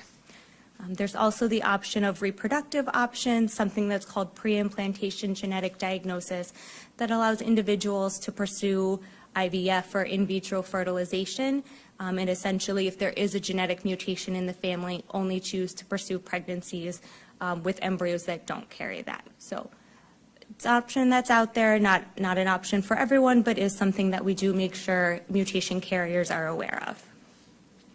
So if you have cancer and you come up with a positive test, the first most important thing is, what does this do about your current treatment right now? First of all, is your treatment team familiar with this genetic syndrome? Are they going to know how to follow you, or do you need to find a high-risk specialty center? And is more extensive surgery or additional treatment recommended? For example, let's say there was a concern for cancer, you were just going to have a partial gastrectomy, but the testing comes back before we find there's a CDH1 mutation. Now we want to make sure we're doing a larger or full gastrectomy, making sure we're getting all of that out. With the example of Lynch syndrome again, if a woman is having a hysterectomy, having her ovaries out, maybe because she has uterine fibroids or just painful periods, and we find she has a genetic mutation for Lynch syndrome, now the recommendation is also to have her ovaries taken out as well as her uterus. So again, the recommendations for screening and surgery are all individualized based on the gene or the syndrome. Then in addition to just treating your first cancer, are you at risk to develop another one in the future? And then the same idea, what screening or surgeries do you need after your cancer treatment? And again, whether or not an individual has cancer, if there's a mutation, that option for the reproductive discussion. And one of the things that's unique about genetic information, regardless of any other sort of medical information, is that we know that information not only impacts you, the patient who's tested positive, but your entire family. So looking here, we know in first-degree relatives, there's a 50% chance to carry a mutation, and as we work out through the family, 25%. And again, additional family members are at risk as well. What we typically recommend is when someone does have a genetic mutation, sometimes we can figure out which side of the family we think it's coming from based on what cancers we see, and so we recommend starting testing there. But the best thing to do is either test the parents or an aunt or uncle, clarify where it's coming from, and then only focus on testing that side of the family. And then you don't have to worry or scare the other side if they're not at risk. All right, so then in addition to just knowing you need to test your relatives, genetic counselors can also help you share your genetic test results with your family. Okay, maybe you were just diagnosed with cancer, maybe you're not close with all of your relatives, maybe you're overwhelmed and can't figure out how to summarize this or don't want to share this information over the phone. Genetic counselors can help you work through that. Can also, a lot of us write family letters, which is a very brief 1 or 2 paragraph letter that says, hey, I had testing, here's what my test found, here's what cancers you could be at risk for, why you need testing, and again, how to find a genetic counselor. Same idea, back to that Find a Genetic Counselor website. We use that as well. I don't know all 3,000-4,000 of the genetic counselors in the country, but again, it helps us narrow it down, not only to cancers or counselors in a specific area, but those who specialize in cancer and really are going to know what to do with this information as well. And then in the cancer realm, we typically don't test individuals under 18 because, one, these are adult onset cancer disorders, and it's not going to change their management in childhood. However, in some families, we can see cancers that are at very young ages in the early 20s or even in the late teens. So in that case, we would recommend testing individuals under 18. And that's where, again, genetic counselors can help you figure out what's the best time to test maybe my children. Let's say they're 5 now and we want to test them at 17. So again, helping them come to terms with mom has cancer, mom has a mutation, we want to test you, but that's not all information you give them at age 5. It's information in an ongoing conversation as they mature and as they get closer to time to test. All right, then the flip side of that is, what if your genetic test is negative?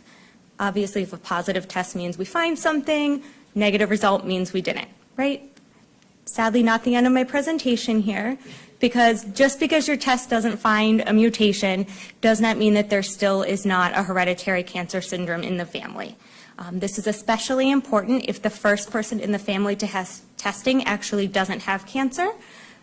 And the reason for that is, if you don't have cancer, really we want to test other family members, because the relative who either has the cancer at the young age or maybe the relative who had both breast and stomach cancer is really the best person to test, because again, the goal is to find the cause for the cancer in the family so then you can test others.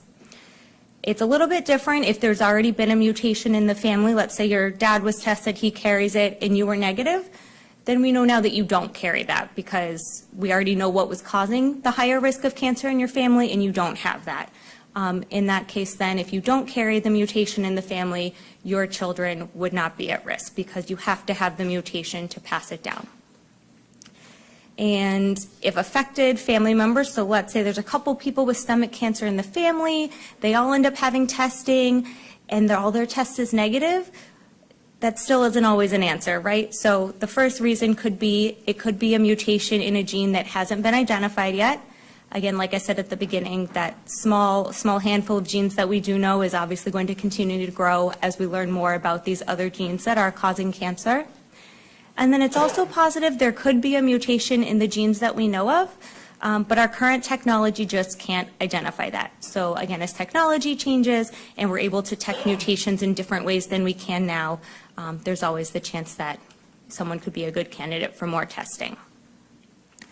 Going along with that is that in the event of negative testing for family members, sometimes you can still fit clinical criteria for a syndrome. Clinical criteria is usually very similar to that criteria I showed at the beginning, where it says who would be recommended for genetic counseling and testing, but it is more specific for each syndrome. So again, I'll use Lynch syndrome as a diagnosis. You have to have 3 generations of family members affected. Someone usually will have to be under age 50. So again, it all kind of depends there. With HDGC, you do need some combination of either 3 generations or 3 individuals with gastric cancer, or again, a mix of stomach and breast cancer, especially if you can get pathology to prove it's diffuse gastric and lobular breast cancer on the same side of the family. That would meet a clinical diagnosis as well. In this case, we don't typically test other family members. Once we've tested everyone at risk and they're negative and we give you a clinical diagnosis, there's no point in testing anyone else, because if the people who have the cancer's test is negative, everybody else in the family's test is going to be negative too, because our current testing can't find the genetic cause. So in that case, all family members who are at risk, we do recommend pursuing at least screening for these cancers. Again, it does become a little bit tougher in families who meet a clinical diagnosis. Do we recommend these surgical interventions in terms of a preventative gastrectomy? Again, thinking about a hysterectomy or ovaries out in terms of Lynch syndrome. And that again really comes down to individualized for the family, depending on how much cancer there is, the ages, and all of that. So again, a negative test result is still helpful for other family members. Like I said here, genetic counselors can still help you say, hey, I had testing, I was negative, but our family history is still concerning. You know, Aunt Susie, you've had cancer, you really, are the best person to test. And again, here's how to find a genetic counselor in Alaska. And again, we can also then explain if the appropriate people have been tested, why no one else needs testing, but the screening recommendations they should be talking to their doctors about. And then one of the other things is throughout this process, our goal as genetic counselors is to help you understand the testing options, what it can tell you, make sure you're ready to have that information. And then once we get the results back, again, sit down and talk about, here's the recommendations, here's what age you're appropriate for now, let's get you set up, kind of get you a time frame. But in terms of long-term and ongoing support and resources, patient advocacy organizations and support groups such as No Stomach for Cancer are a really important resource for all individuals with hereditary cancer. You know, genetic counselors, researchers, healthcare professionals, we can only speak really to the cancer risks that have been shown in the research and to what the recommendations are and why those are the recommendations. But really the patient advocates and family members, you're the ones who can share your experience of, you know, having that cancer, recovering from that surgery, deciding to go through testing after seeing there was so much cancer in your family. And you guys really help kind of bring the personal connection to all of this. And I do want to end just with a patient story. So this is Angela. Angela came to see me for genetic counseling a couple years ago. Her doctor referred her. She was going to have a hysterectomy, but her mom had breast cancer at a really young age. So her surgeon was worried about the BRCA genes, the risk for ovarian cancer, and just said, I'm going in for surgery. Do I need to take her ovaries out? Let me know. Well, surprise, surprise, we did a breast cancer panel, again, looking at multiple genes just because mom was young, and Angela's panel came back with a mutation in CDH1. She went ahead, her hysterectomy was scheduled, she went ahead and did that, and then came back in. We talked about the preventative surgeries, why they were recommended. She went ahead and did the gastric biopsies, which were normal.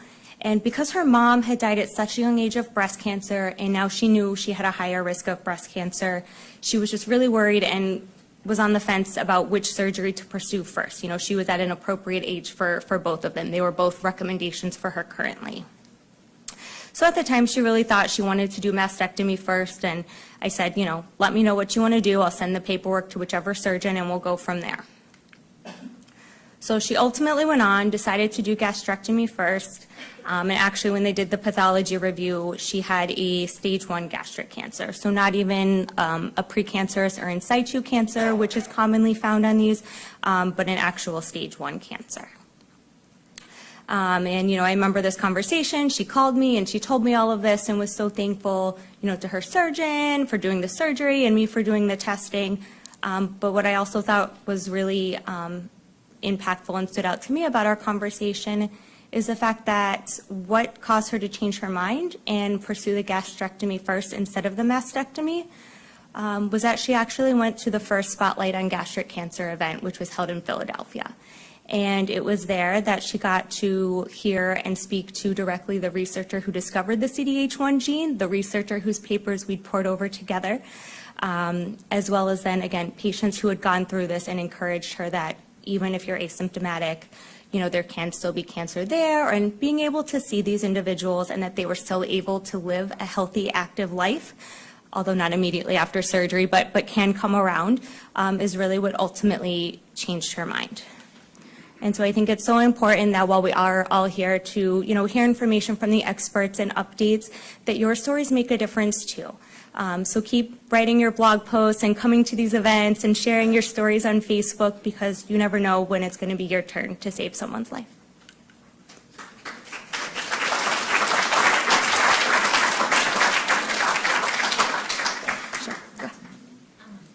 And this may have been a question for John as well. When talking about epigenetics, and so if you have a CDH1 gene mutation versus a full deletion of that gene, how do those treatments vary, I guess, and the recommendations vary for a defect in the gene versus the deletion of the gene?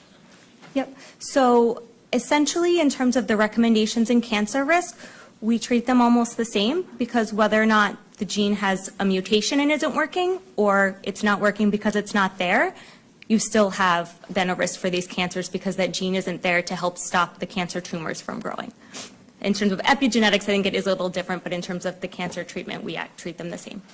Yeah, so at this point, I think that right now, treatment is going to be the same because the effect is still the cancer risk is still present. What we're focusing on is understanding why certain people have that molecular risk. And some of it, again, is that the gene's out. Sometimes the gene is there, but it's actually not. It's being inhibited by some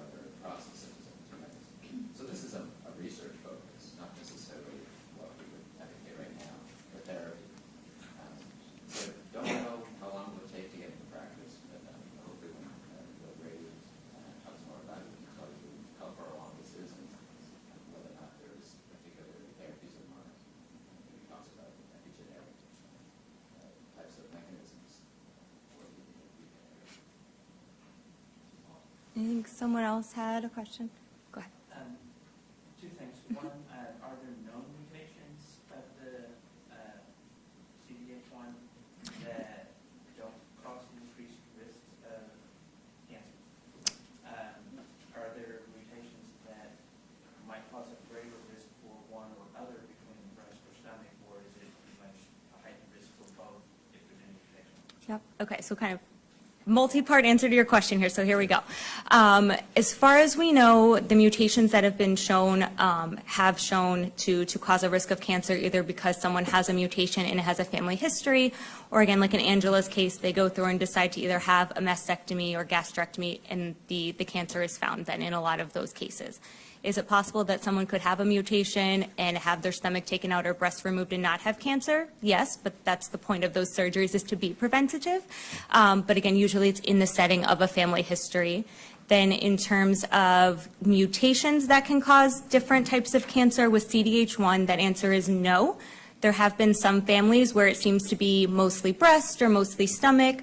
But again, all it takes is that one individual to develop the other cancer because they decided not to do the preventative surgery. So there's no what we call genotype-phenotype. It's not if we say someone has mutation A, there's a higher risk for stomach, but if there's mutation B, it's a higher risk for breast. As we find more individuals and learn more about these mutations, it's something that could become a possibility. Using Lynch syndrome as an example, that is a genetic cancer or a hereditary cancer syndrome where there's actually 4 genes that cause it. So mutations in these 4 genes all cause the same cancers, but there's different risks for the 4 of them based on the gene and kind of where they're active. So it does depend, but the screening recommendations for all of Lynch syndrome mutations are the same, although the cancer risks differ a little. So the big wrench in the whole thing would be if you're looking to de novo? Mm-hmm.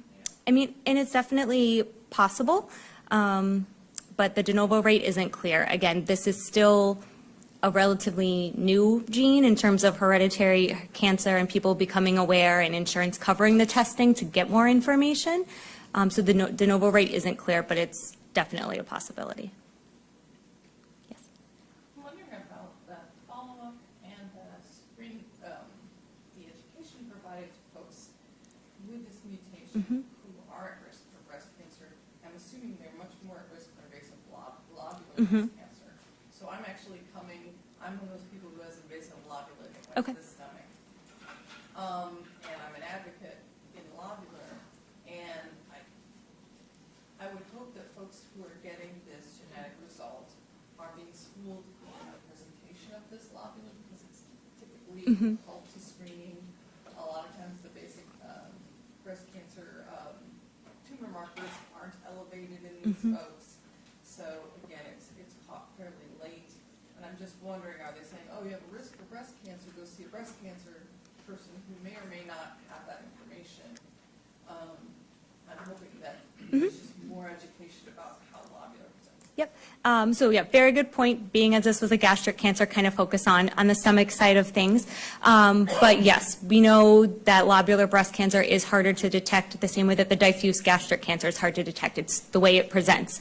Again, just like we recommend patients who test positive see a specialist who knows what they're doing on the gastric side, the same thing on the breast side as well. We want to make sure they're aware of the recommendation for MRI screening, that again, the same idea that your screening could be clear, and again, by the time it shows something, it could be later stage, and that we send them to surgeons who are familiar with high-risk breast syndromes and managing these patients. So not only CDH1, but maybe BRCA or other things as well. Okay, thank you. Thank you.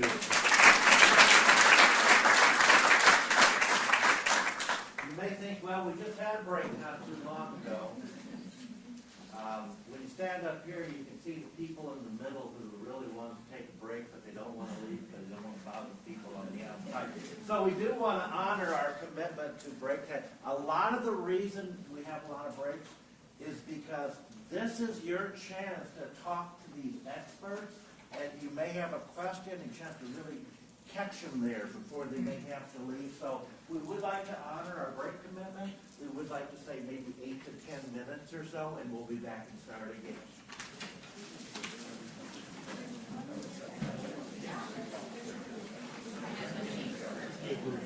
Hi. I'm so glad they put this on. I'm here in Seattle, Oh, gosh, and I am one of these lobular people who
One time I read it was positive, keep medication went away, seemingly. But now the test showed that it came back. Okay, well, there's no guarantee that it's not using medication. Right, well, That avoided for their whole life. in fact, you're less likely to get cancer now because it's probably failed the study. So they would have to do a different type of therapy, but they're unlikely to do that. Well, because as you know, in therapy, you have to do it for 4 weeks, and it's, you know, CAR T therapy in GI cancer. Are you guys doing that? That's so early.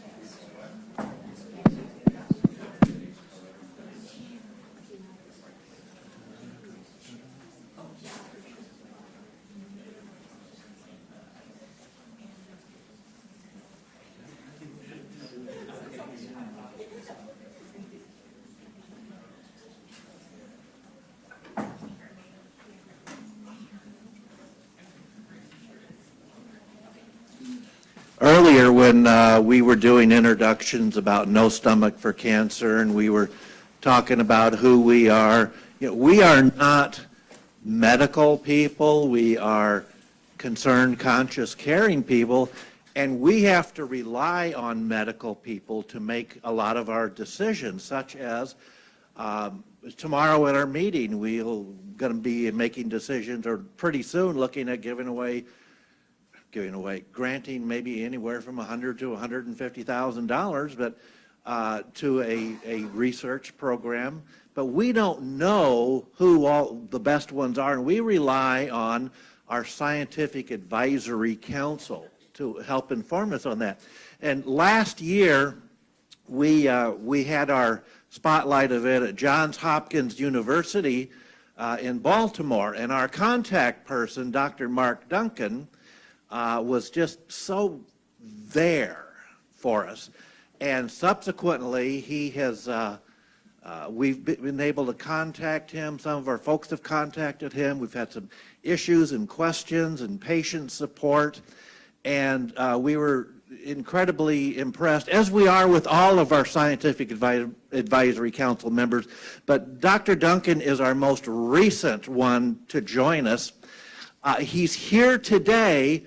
And he's here not as a speaker, he's here because he knew we were doing this, and he just wanted to come and be a part of it, because he is so patient-oriented. So, Dr. Mark Duncan,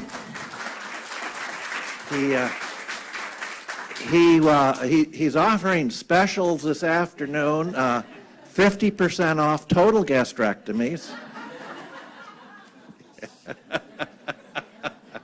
But thank you for coming, and he'll be happy. You'll be here tonight too. He'll be happy to chat with you about questions or so you may have. So let us begin. And oops, all right, here we go. Our next speaker, and I was up all night practicing this name, and I got it right. It's Dr. Zhu-Ha Wang, and he's the chief of gastroenterology at Harborview Medical Clinic, which I believe is here in Seattle, is it not? Correct. Okay, thank you. And he's going to be talking about advances in endoscopic resection of gastric cancer. So, thank you, doctor. Thank you very much. It's a pleasure to be here to speak with all of you. It's always a challenge putting a presentation together for a mixed audience, for specialists in the field and then for the general population. But my goal today here is to talk about more than just endoscopic therapy, but the rationale behind endoscopic therapy and how to get there. It'll be more on a focus on the intestinal type of gastric cancer as opposed to the diffuse type or the hereditary type. But this is also the type that is more prevalent throughout the world. So we'll talk about what patients should be considered for gastric cancer screening. Really, like John mentioned, identifying the high-risk population and screening those patients. And then once we've decided who should get screening, and in this case endoscopic screening, how to perform this, and I'll show you some endoscopic videos.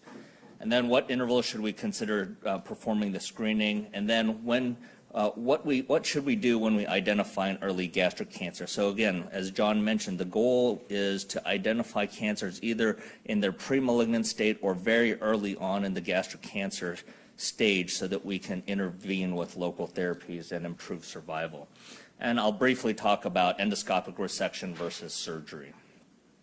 So I participate in a society called the American Society for Gastrointestinal Endoscopy, and they actually do have some guidelines that are not well known about gastric cancer screening in the United States. And as we know, stomach cancer is the third leading cause of gastric cancer deaths worldwide, which was discussed before, and we've also discussed that there are pockets in the world that are that have a high prevalence of gastric cancer. And in particular, Japan and Korea have national screening guidelines, and I'll show you some data as to what the results from the screening programs are. But the American Society recommends or suggests a screening endoscopy for gastric cancer in U.S. immigrants from high-risk regions around the world, such as Korea, Japan, China, Russia, and South America, especially if there's if there's any family history of gastric cancer in a first-degree relative. So, you know, essentially anyone from a non-green country, if you have immigrated to the U.S., and again, the United States is a country of immigrants. You know, we need to be looking at where you come from and to some extent personalize your medical care. Gastric cancer incidence in the U.S. is actually extremely low. If you look at all races, the incidence per 100,000 is only 7.9. You compare that to colon cancer, which is around 50 per 100,000. So it's a relatively low incidence cancer throughout the general population, which is why it probably doesn't get a lot of discussion and a lot of research funding, like in one of the handouts that has been provided out front.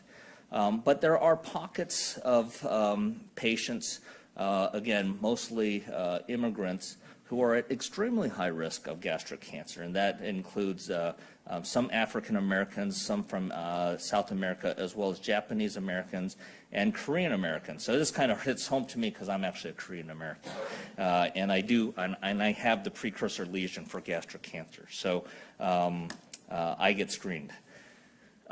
One other thing that a lot of people don't realize is the difference between esophageal cancer and gastric cancer. If you're in the GI community, you know all about esophageal cancer, and you know we have screening recommendations for esophageal cancer. We have recommendations for therapy on esophageal cancer. But if you look, according to the SEER database, in the U.S., projected for 2017, there's about 17,000 cases of esophageal cancer, where there's 28,000 cases of gastric cancer projected in the U.S.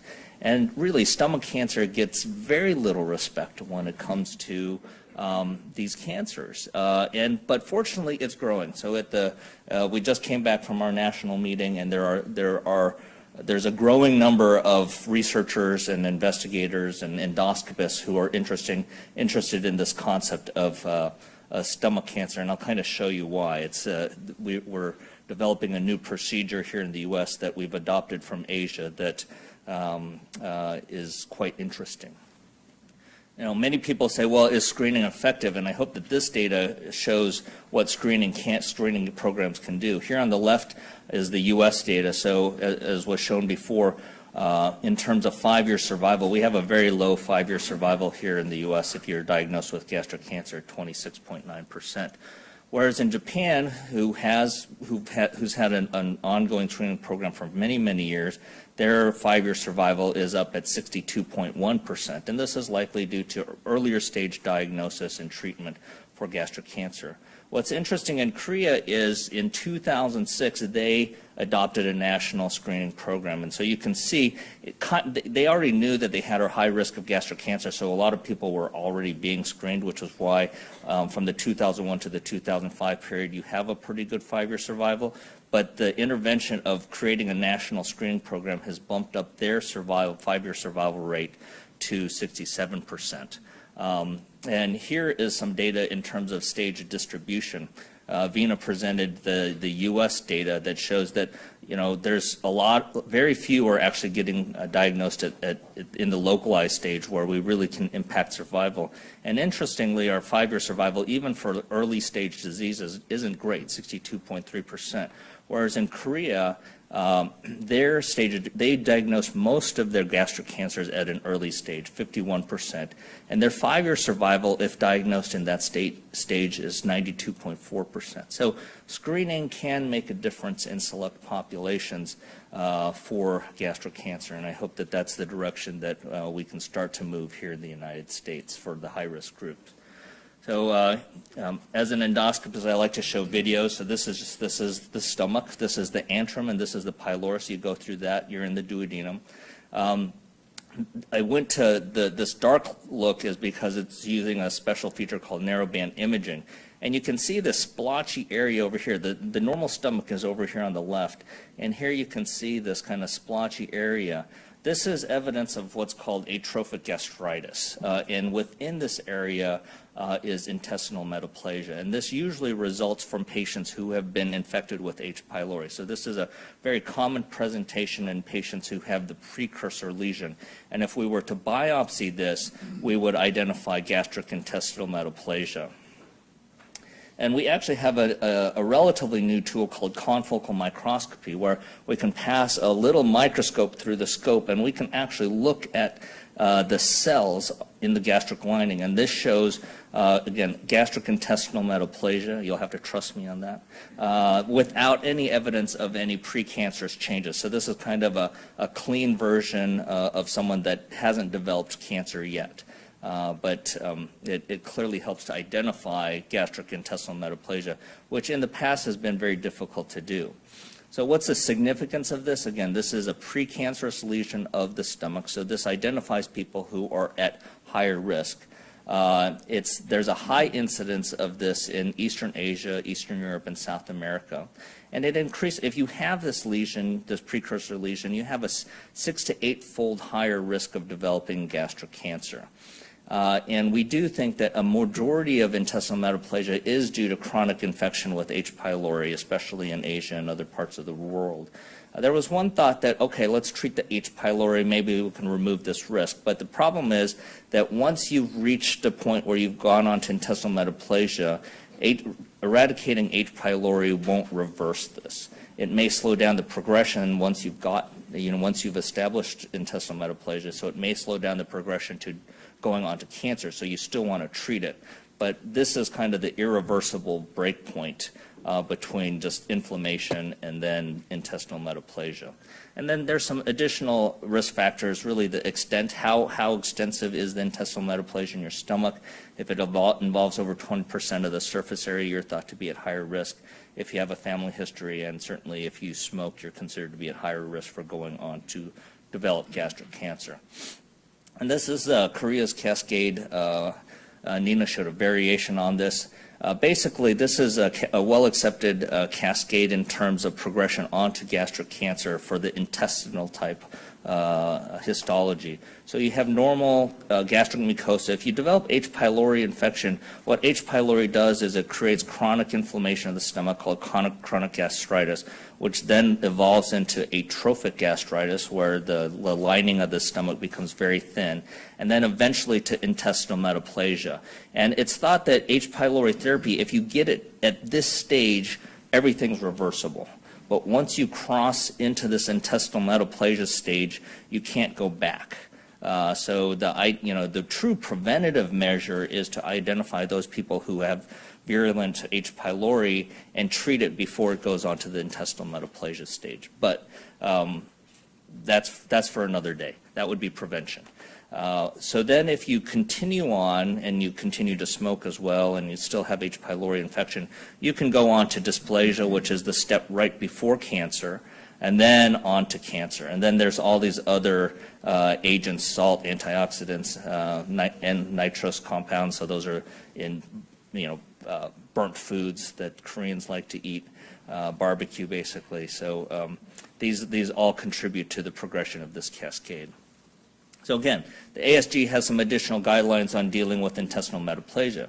They actually suggest surveillance of this. A lot of people don't realize this, and so one of my passions is to go around the country and educate endoscopists that if you find this, this is actually an important lesion, because there are papers written by very prominent people in the GI community that actually says you can ignore this lesion. And you can't. You absolutely can't. And in some instances, it really depends on who has it and what the extent of it is. But we're moving back to realizing that this is a precursor lesion, similar to in the esophagus. If you're familiar with Barrett's esophagus, that's a change in the lining of the esophagus that increases your risk for esophageal cancer. This is the parallel to that in the stomach, where there's a change in the lining of the stomach that increases your risk for gastric cancer. They do recommend endoscopic resection and surveillance endoscopy for patients who have confirmed intestinal metaplasia with high-grade dysplasia when feasible. And that's actually something new, because in the past, people who had high-grade dysplasia, the standard of care was actually surgery, gastric resection.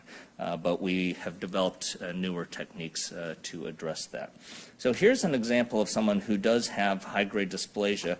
This is endoscopy. You can see that there's some spontaneous oozing at that location. The rest of it, I mean, just kind of grossly, it doesn't look that abnormal if you just look at it under white light endoscopy. But again, if you change the filter, what's called narrowband, you can see these splotches, and those are areas of intestinal metaplasia. And then that's an area of high-grade dysplasia. Again, you can see some atrophy here in this. And here I've sprayed acetic acid vinegar. And basically what that does is it reacts with the intestinal metaplasia and creates this aceto-white reaction. So anything that's white kind of gets highlighted. And then I went on to do something called chromoendoscopy with methylene blue. And what this does is intestinal type mucosa will absorb methylene blue, so anything that stains blue permanently are areas where the cells have uptaken the methylene blue, and they're areas of intestinal metaplasia. So again, using the microscope, we can actually really identify the presence of dysplasia. So this has much more irregular pattern than the previous confocal microscope that I showed. Like cancer. Cancer would just be very disorganized and just a bunch of black splotches all over the place. So this still has some villous pattern to it, but is somewhat irregular and darker. And so this is a finding of dysplasia using the microscope that we have. So we came up with some guidelines, and we recently wrote a endoscopy. And what we did was we looked at all the data and evidence-based guidelines. And so we recommend is for any first or second generation immigrant from the region on that heat map, or anyone with a family history of gastric cancer, should be considered for screening with upper endoscopy beginning at the age of 50 or 10 years before, if it's a family history issue, 10 years before the index member of your family was diagnosed with gastric cancer. And then based on that endoscopy, you can further risk stratify. And so the whole purpose of doing this screening endoscopy is to risk stratify to see if you're at higher risk. So if there's no evidence of Helicobacter pylori infection, you don't have atrophic gastritis or intestinal metaplasia, and no family history, you're probably at very low risk and you don't require any additional surveillance. If you have H. pylori infection, but you don't have the intestinal metaplasia yet, and you have no family history, we would recommend that you eradicate the Helicobacter pylori and then come back for an endoscopy in 3 to 5 years and see if you've progressed on to intestinal metaplasia or atrophic gastritis. If you have, then you should go into a surveillance program. And then for those patients who on that index endoscopy have intestinal metaplasia or have a family history of gastric cancer, if you have H. pylori, eradicate it and then go into a surveillance program.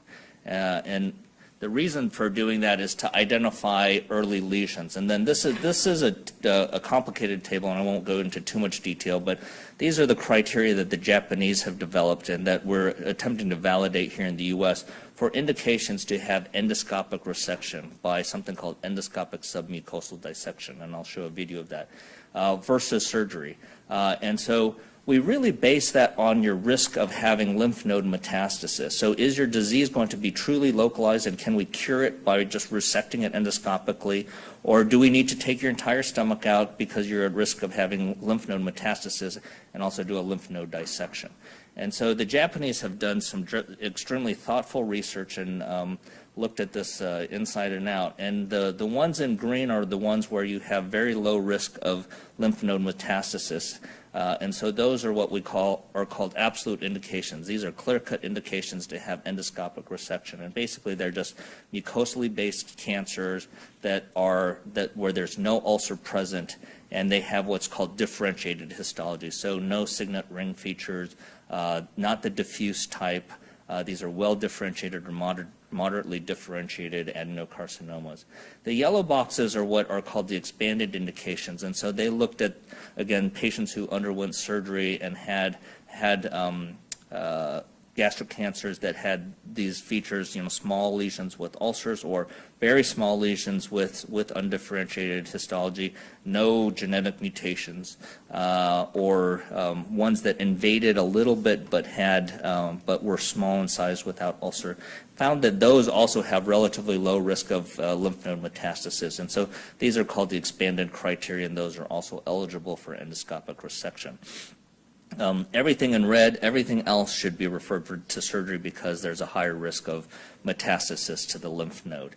And the reason for doing this is this is a minimally invasive surgery. It's endoscopically based, so it's stomach preserving.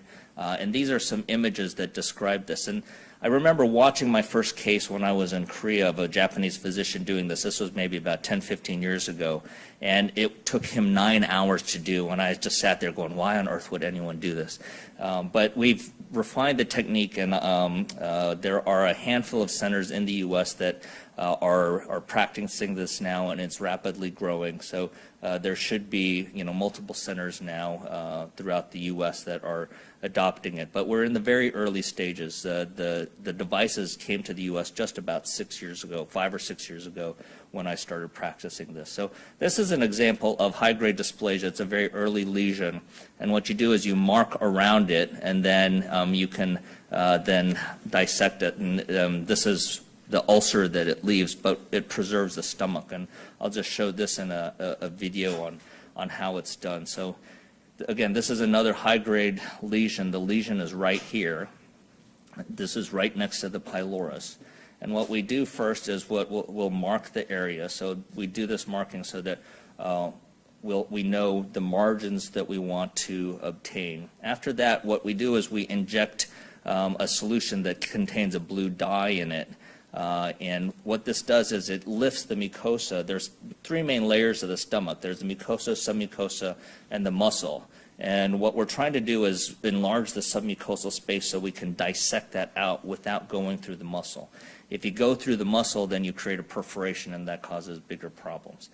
So now I use an electrocautery knife, and I'm cutting around the margin. This is like connect the dots. So we just kind of go around this area. And again, the wall of the stomach isn't that thick, so it's maybe 5 millimeters thick. We put this injection in there to make it a little bit thicker so that we can have some safety margin. But whenever I start to do these procedures, it's always a little bit nerve-wracking because you're at your risk of perforating the stomach. But fortunately, we haven't had any perforations yet. So the technique is relatively sound. So what we do is we continue to dissect the margin. You can see this blue area. So that's the submucosal space that we're going to dissect. And we created that space by injecting some saline with some methylene blue in it. And then what we'll do is we'll continue to dissect this area out with electrocautery. The hardest part is actually doing the perimeter incision, but now we can just dissect this layer out because, again, early gastric cancer should be just limited to the surface, and so we're still trying to get what we call an R0 resection, where we get all of the tumor out with margins. It's just not as large a margins as a surgeon can obtain. So we're trying to get a few millimeters of clean margins, whereas with surgical margins, you're getting centimeters of clean margins. But this is another knife that I use. It's called an insulated tip knife. It makes the dissection a little safer and easier. And then this becomes the resected specimen. So, and then this is what it looks like after we've resected in this case, this was a premalignant lesion, but it would be the same for an early gastric cancer as well. And again, that's an image of the resection specimen. There's always concern whether this is as effective as surgery, but in the correctly selected cases, the outcomes for ESD are identical to surgery. And there's been 10 years of outcomes that have been looked at out of Asia. And again, with the right population selected, they're very favorable compared to a gastrectomy while you get to keep your stomach. And this was data out of Hong Kong where they looked at ESD patients versus gastrectomy. The median operating time was only 90 minutes for the endoscopic procedure, whereas it was 265 minutes, so about 6 hours for a gastrectomy, with the median 4 hours, where the median hospital stay for an endoscopic submucosal dissection was only 3 days. And most of my patients are actually only in for 1 to 2 days, whereas a gastrectomy was in for 9 days. And the overall complication rates were actually lower in the ESD and higher in the gastrectomy group. So again, this is not for all patients. This is for the appropriately selected patients. But again, who's at risk? Again, the United States is a melting pot, and we have immigration from all over the world. So I just wanted to raise awareness that because you live to the U.S. does not mean that that protects you from developing gastric cancer, and it really depends on where you're from, when you immigrated, and what your risk factors are based on, to some extent, based on ethnicity. So in summary, high-risk populations in the U.S. should be considered for gastric cancer screening with endoscopy. Gastric intestinal metaplasia is a premalignant lesion and should be surveyed. And then high-grade dysplasia in early gastric cancers can be managed endoscopically without the need for surgery. So thank you very much. Appreciate it.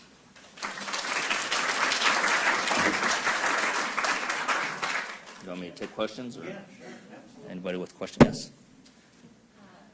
How does the treatment differ for older geriatric patients? Yeah, there's actually some very good data on older geriatric patients, and those are often our patients with multiple comorbidities, and the Asians have demonstrated that this is actually a very safe procedure as long as their nutritional status is okay. That was the only factor that if they had poor nutritional status, I mean, they're not going to be a good surgical candidate and they're not going to be a good endoscopic candidate. But besides that, those are oftentimes the patients that get sent to me right now by surgeons. It's like, well, they have an early lesion. We think that the surgery is a little too high risk.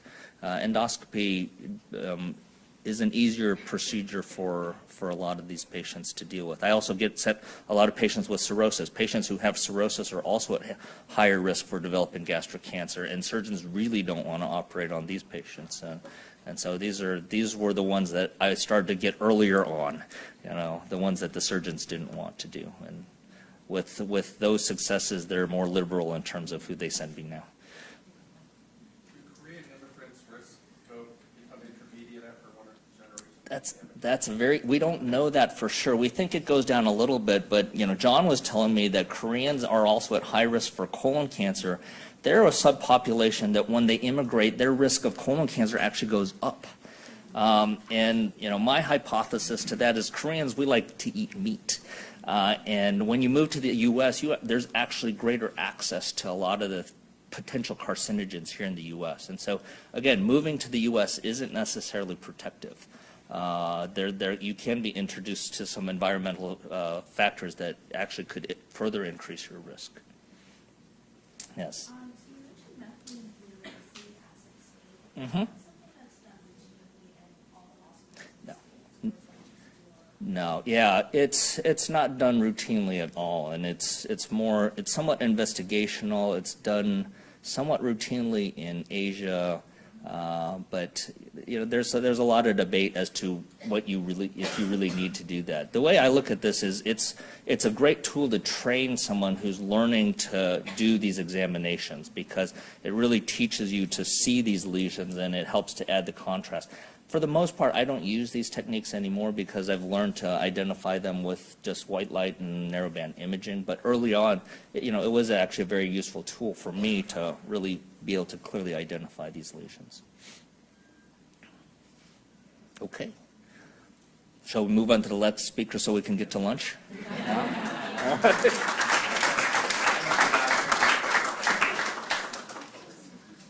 Well, before we send you to lunch, we're going to send you to lunch with a really great patient story.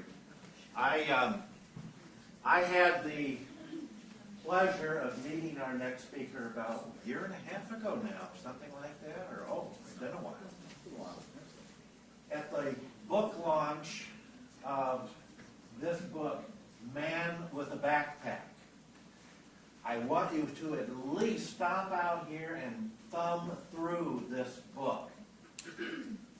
It was written by Rob and Rebecca Lukens. Rob, 42 years old, I think, died of stomach cancer. And this book documents his last year and the emotional effect, how he was more concerned about the people he was going to leave behind than what he was going to have to face. I went to the book launch for this because we were so thrilled when this book came out. No stomach for cancer, prominently mentioned here. We didn't ask for that to happen. Will's brother was a believer. And this is a great read. I'm not saying you have to buy the book. Thumb through it. Take a look at it. We do have it for sale. Don't let the title fool you. It's not about a guy hiking out in the wilderness. Let me tell you that. So Will is Rob's brother. And I might say, I mentioned one of our sponsors, and that's actually the company that Will works for. So they're very helpful in helping to put this on. So what a great story. And you're actually in Knoxville, Tennessee? Yes, correct. Yeah. Will Lukens.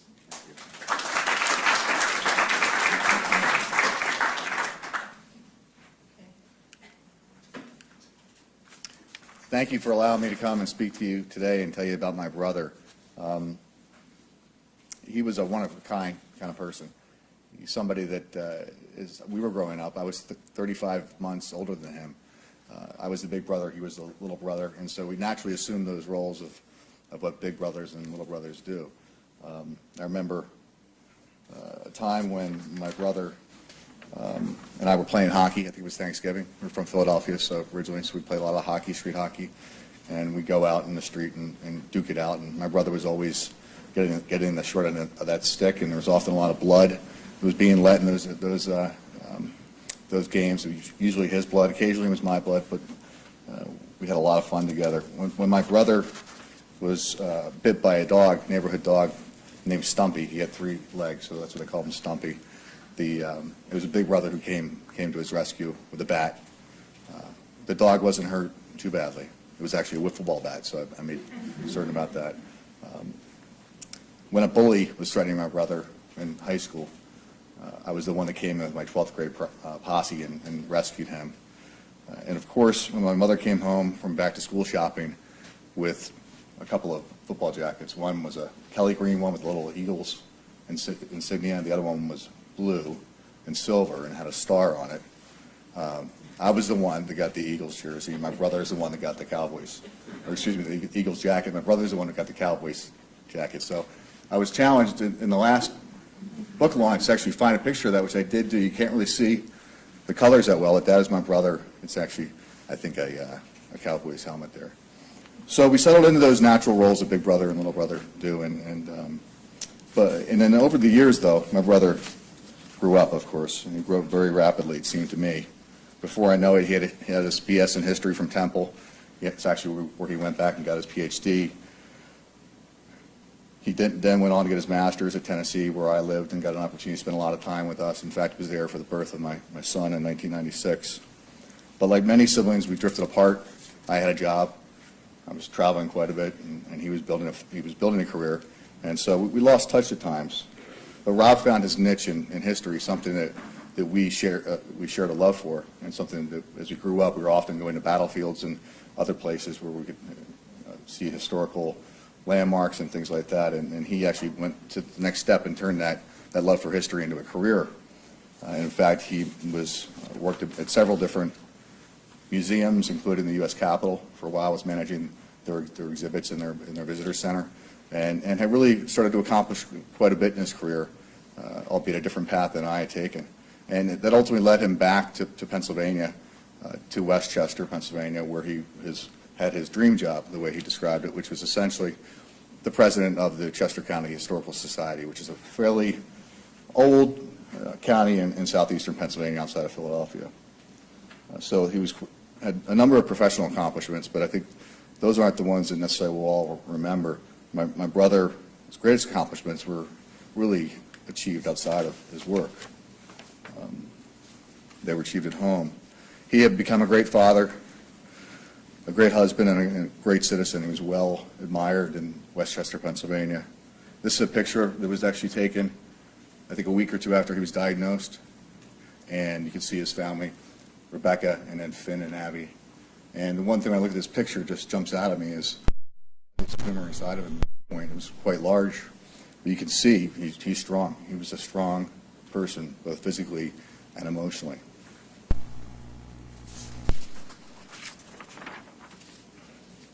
I'll have to go back to the day that I got that phone call, and I remember everything about that phone call. I remember exactly where I was. I was driving a white Impala rental car. I was outside of Philadelphia. I was pulling in to the Bucks County Sheraton in Langhorne, Pennsylvania, when my brother called me and proceeded to discuss what was happening with him. He had been having stomach pain for a while. The doctors thought it was related to reflux, and they'd been treating it accordingly, but it had gone on and was not getting better. He had just had a upper GI scope, and the hints and messages he got from the doctors were not good. So they started to talk about the potential causes and potentially what they might find when they were able to take a better look. The following week, I was actually in an office of one of my customers, Hill-Rom, big company, makes beds. A lot of you have probably seen their beds in hospitals, and I was sitting there in their offices when I got the call, and of course the call was not good. It was cancer. The tumor was big, and he was going to meet with the oncologist and the team in the next couple days. I now understand how it works with cancer. In those moments, you remember all the moments, all the details of those moments.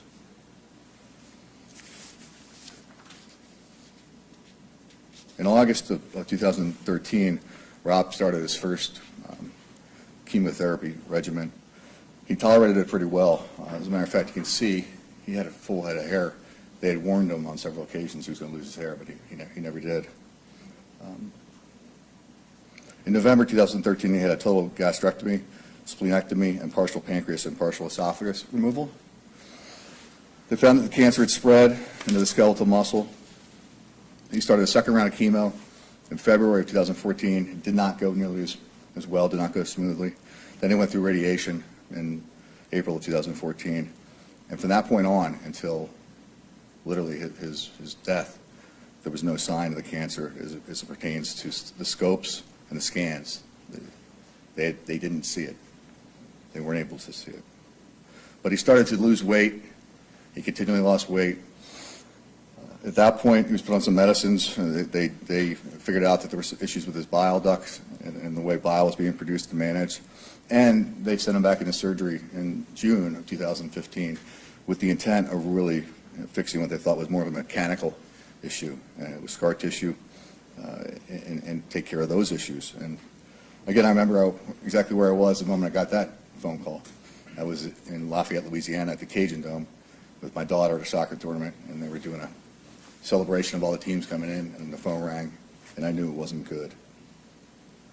So like any big brother, I tried to hop back into action, and I pretty much relocated for the next 6 weeks back to Philadelphia, where I'm from. We spent that time between Rob, the next 6 weeks, really trying to find alternatives, going all over and trying to find options in terms of clinical trials, and there wasn't much hope. But we did get an opportunity to speak with some people at Johns Hopkins where there was a glimmer of hope around a clinical trial. And I remember driving home that day and the glimmer of hope that I could see in my brother's eyes and my sister-in-law's eyes. And there was hope. And that afternoon I walked in the living room. My brother was lifting weights. This is a couple weeks before he passed away. So Rob died on August 1st, 2015. In the papers, in the obituary, it says the 2nd, but it was very late that evening. It was a Saturday evening. Before he passed away, I made a couple pledges to him and to myself. The first one was related to the secret. Roger, you gave away the secret here, unfortunately, which was the book, which you all have heard about, was that Rebecca and my brother had been chronicling all of the history here, what was going on from the first day. And when I found out that they had that, I was nervous. I wanted to make certain that that was preserved. The kids were all playing on the computer, and I was afraid they deleted it somehow. And so I immediately went into action and secured that. And I made a commitment to both he and Becky that I would help see this book through publication. And we made it happen. It does chronicle the diagnosis and its effect on his life, family and friends, and its effect on the community. The other pledge, and I'm not going to go into, there's a section in here about the bees. I'm not going to take you through it, but you should definitely read that section about the bees if you have a moment. That's emotional. The book is very emotional, of course, but it's very raw and very honest. The second pledge that I made was how I was going to find some positives out of this. What was I going to do differently, and how would I possibly find the silver lining? An overused cliche, but find something that I could grab onto to maybe make some improvements in other people's lives. And I was thinking back to the last few months of Rob's life and all the crazy hecticness of multiple doctors, multiple hospitals, multiple visits, scheduling, all that. And it was really draining on him. I saw it on his face. I saw it in his eyes. It was draining on the whole family. And actually, he was working in the Mid-Atlantic. We have access to a lot of very good health care. So he was involved with at least 2, if not 3, of the top 10 cancer hospitals in the country. But the experience that he had between a couple of those was very, very diverse. And I was remembering that in one organization, walked into the clinic, there was absolutely no room to sit. We had very sick patients, literally pretty much standing on top of each other. There was loud overhead paging and multiple requirements to go back up to the front desk and handle insurance issues. And it was just a very, very messy experience. And we spent that day, I think we waited 1.5 hours to 2 hours, and we were there close to 3 hours. But then I had another experience with them at another facility that was totally different. They went in and they registered in a kiosk. They sat down in a smaller waiting room. It was quiet. There weren't that many people there. And we were seen very quickly, and I'm confident we were out of there within an hour. So I thought about how I could direct my grief and my pledges towards something. I started to think about how I could tie this back to my company that I work for, Tract. And so we came up with this program that's focused on using our technology, and I'll explain what our technology is here in a moment, to really improve the patient experience to the extent we can. We're not doctors, we're not researchers, we're not scientists, but we're smart people that know that the patient experience is important to healing, and also throughput and efficiency and cost. So that's what we do. If you think about what we all use today, right? Outdoor GPS, we all have a phone. I got here today with GPS. And the government, thank goodness they put these satellites up in in the sky for us, and we don't have to pay anything for that. But that's what gives us the outdoor locating. What we do is really indoor locating, the same concept, being able to locate either a phone or a tag. And we use devices that are battery powered, and they can be put into the ceiling very easily without disrupting the ceiling tiles and doing drilling and all those things you don't want to do in a healthcare environment because of infection risks. So again, these are the tags and things. The phone, of course, becomes a nice mechanism to help people get from point A to point B. And then these tags are worn either by patients, the ones to the left, and then we've got versions that the clinical staff wears as well. And so our goal as a company is to take this current reality that could be any waiting room anywhere in this country, anywhere in this world, all right? And we've got certainly capacity issues here, right? Because you got people that are waiting and frustrated.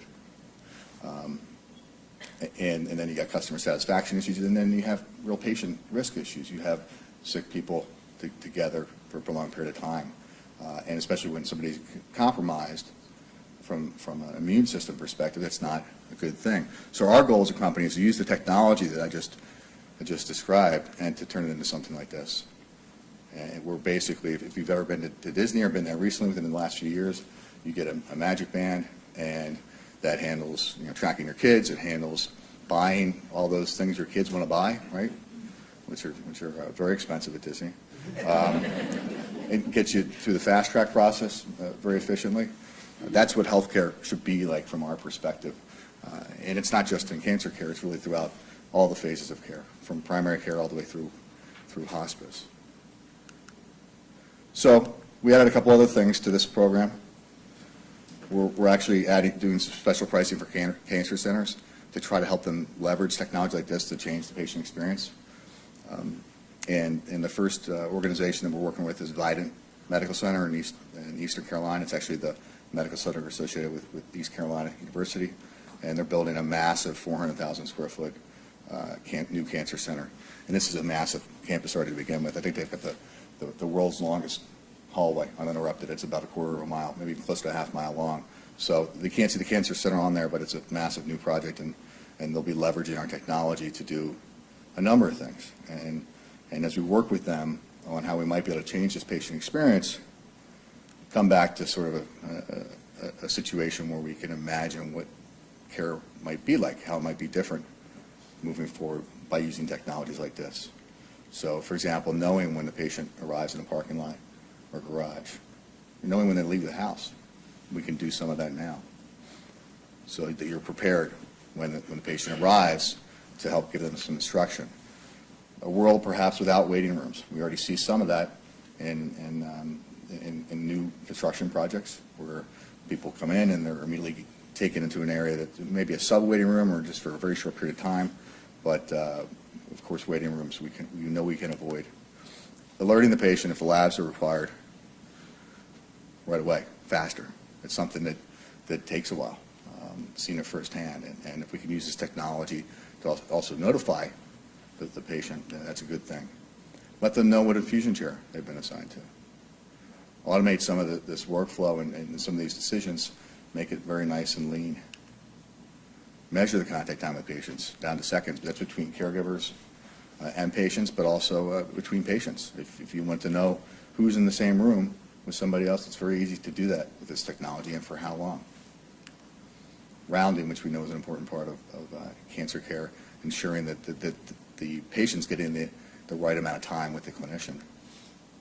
And something that's an extreme use case that we have a lot of success with is actually ensuring hand hygiene compliance protocols are being followed. So ensuring that the hands are being washed, and doing that with the technology that can actually alert the caregiver if for some reason they've forgotten to follow that policy.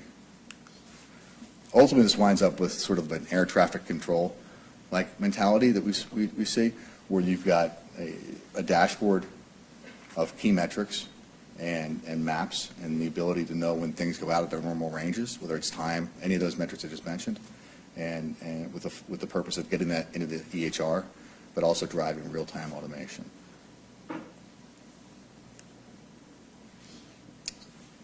Any questions?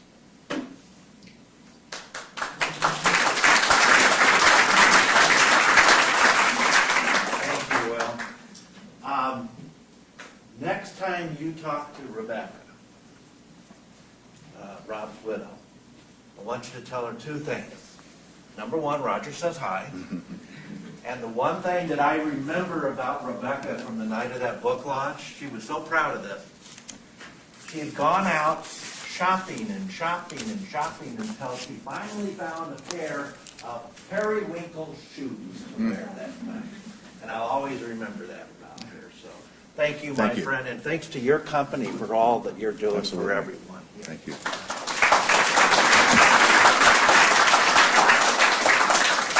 Lunch will be, you probably all found the bathrooms by the reception desk down there, where you go down that little hall. Well, instead of turning right to go to the bathroom, turn left, and you'll go into a little room, and there's food set up. And I'd really kind of like to do, I think we could do the 30. I don't know if we need 45, but I'd like to kind of keep it to 30 and get right back on track again. So we'll see you in about a half hour then.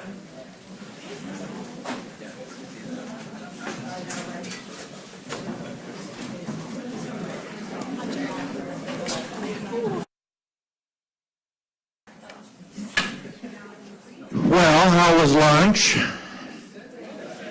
I could have had bratwurst and beer and be every bit as happy. Oh, that would play havoc with my stomach, wouldn't it? All right, we're going to continue on here. And our next speaker is someone that we have had before. Stephanie Smith is actually an oncology nurse. And she has some very, very good insights. And then when she's done, we have a special surprise for you. All right? So I'll turn it over to Stephanie. Make sure you use a microphone so the streaming picks it up, whether it's this one. Okay. Does this? Okay, that works. So good afternoon, everybody. Again, I'm Stephanie Smith. I had the opportunity last year to come and speak when it was, in my backyard in Baltimore. So being over here, this has been a great experience just to travel over to Seattle and see new faces, see some old faces. But long story short, 7 years ago, I was diagnosed with stomach cancer. It was pretty advanced at that point. And at the time, I did do genetic testing looking for, the CDH1 mutation because I was 20 years old. This was like a freakish thing. And everything at that point was negative. So last year, when I was doing the talk in Baltimore, I actually, a couple weeks prior, redid my genetic testing. I'm now married, we want to have kids, so again, I wanted to make sure we didn't miss anything. So I went back for genetic testing, and surely enough, I came back CDH1 positive. So I had gone all these years, between diagnosis to then, without even, my family didn't know. Like, nobody knew, so. This is just me kind of just showing faces of my family. So if they're watching, I'm sorry, they may not appreciate it. But so this, quite frankly, it's the ripple effect. One person finds out and it just branches out to so many other people. So these guys. The guy in the middle is my dad. The woman on the left is my Aunt Marie, who just had her prophylactic gastrectomy with Dr. Duncan a couple weeks ago and is home doing well. And then the guy on the right is my Uncle Jimmy. All three are CDH1 positive. So here they are again, a couple years down the road. And the gentleman there to the right is my Grandpa Mike, and he is the carrier. So we were able to, delineate that it came from his side of the family. So again, I was diagnosed all these years ago. I went through my treatments and I was like, okay, this is it, right? Like my job with cancer is done. I put in all the time and, again, I just thought it was all in the past now. So I went on a little sabbatical to Hawaii. I don't know if anybody's been there, but that's the top of Diamond Head. It's gorgeous. And then this, again, is just going over, I was hospitalized last year, and a colleague of mine suggested, Stephanie, why don't you make sure you get genetic testing? There could be something else going on that you don't know about. There's been such advancements since the last time you were tested. So I figured, sure, why not? It's just another blood test. Let's go ahead and do it. But I did not expect to get that. So I came back with the CDH1 mutation, again, as I had mentioned, and it was all downhill from there as far as, who do I go to now? How do I tell my family? My family was already freaked out enough when I was going through my cancer. Now I was going to be responsible for having to tell them, like, hey, you may have cancer now too.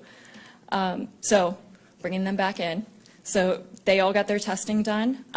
Very fortunate that none of them showed any, even though they're all CDH1 positive, when they had their endoscopies, so their surveillance screenings, everything came back normal with these three. So very, very much thankful for that. This guy, that's my cousin, Timothy. He also tested positive for the CDH1 mutation, except he is in he's in Italy. He's currently in the Navy, and he's doing his shore duty over there. So, his case is a little bit more difficult. He had to be flown over here to, back where I live is the Naval Hospital, Walter Reed.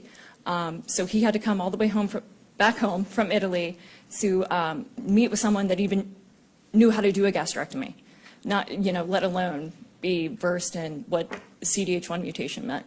But because, again, of his situation with him being in the Navy, he's going to finish out his shore duty and just do his routine every 6 months. He's going to go for his endoscopies, even though Dr. Duncan and myself strongly advised him not to do that, but circumstances are as such. So this was my grandpa Mike. It was really sweet because when I lost my hair when I was doing my treatments, I actually shaved my hair because I figured I would take control of that, not the chemo. He shaved his head, so I didn't think it was a very bad look on him. This was like his proud grandpa moment, right?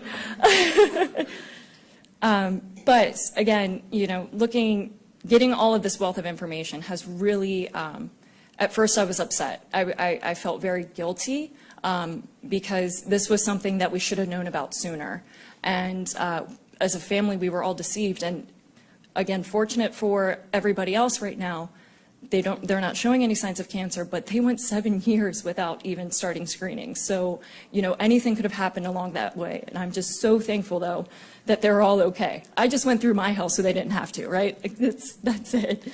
But also as well, they now really, with my involvement with No Stomach for Cancer and all, they've really been able to utilize it themselves as well, because not only are they coming to me, they're also going and reaching out to complete strangers, and it helps to take the burden off of me, quite honestly, because not only was I, the patient and going through all of this, but now that I'm a nurse, it's like, they come to me with questions about everything. So this is the disheartening piece, and I believe someone touched base on it earlier. These are my cousins, and they are adorable. But the oldest one is 14.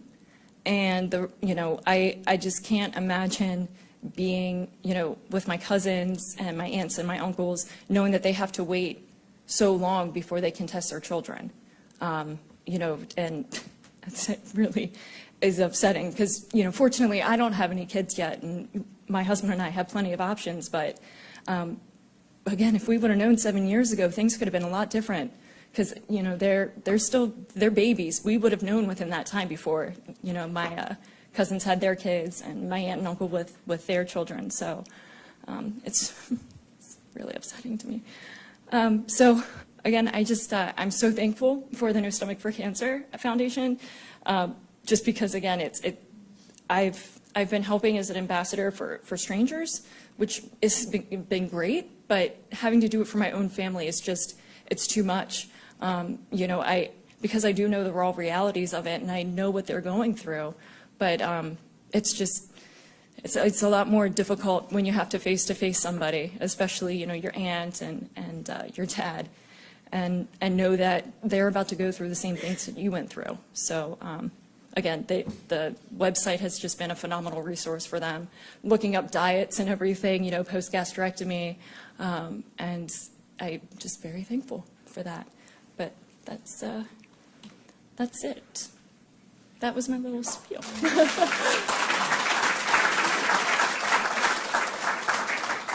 you so much. Does anybody have any? Maybe we'll have you back in our spotlight next year. We're trying to choose between Dubuque, Iowa, and Honolulu, Hawaii. Did you have any questions? Yeah, sure. I just was curious about your career now and how. Yes. So when I was diagnosed, I was still in like my college track. I didn't know what I was doing. Originally, I was going to school for physical therapy, but obviously I had to stop that and focus on, getting my health back together. But it was through all of that when I realized nursing was for me. Like I came across the most amazing nursing staff from start to end, and people thought I was crazy that I would want to actually go into oncology, but I wouldn't have it any other way. It's such a rewarding field to be working in. So. How common is a false negative? I'm sorry. No, go ahead. Yeah, so I don't know the answer to that, but this was definitely a question that I rose when I went to my genetic counselor because, when I was first diagnosed, we did all of these genetic tests, blood tests. I didn't formally do it with a genetics counselor, though. This was all out of my oncologist's office. So really where that hiccup, I don't know if something just got mishandled or labeled. I really don't know. But when I went back with the positive and going through the results, it actually shows like the allele as to where the mutation is. I mean, it's very much thorough, so there's no kind of avoiding that. Yeah, but I guess that. I'm a community oncologist, and I've had 3 patients this year tested negative for cancer centers. We've got retested and tested positive. And what the companies don't tell you, it's not a stagnant field. Like when BRCA came up, they said that's it, but it's evolving every year. Yeah. They're finding new mutations. I had someone who was BRCA negative, Lynch negative, and then was checked positive just like last month. So she's had colon, uterine, breast. But so it's an evolving field, and I just think they need to warn patients of that or intrusive testing. Because a lot of people don't realize they think this is it, and I'm BRCA negative and there's nothing else.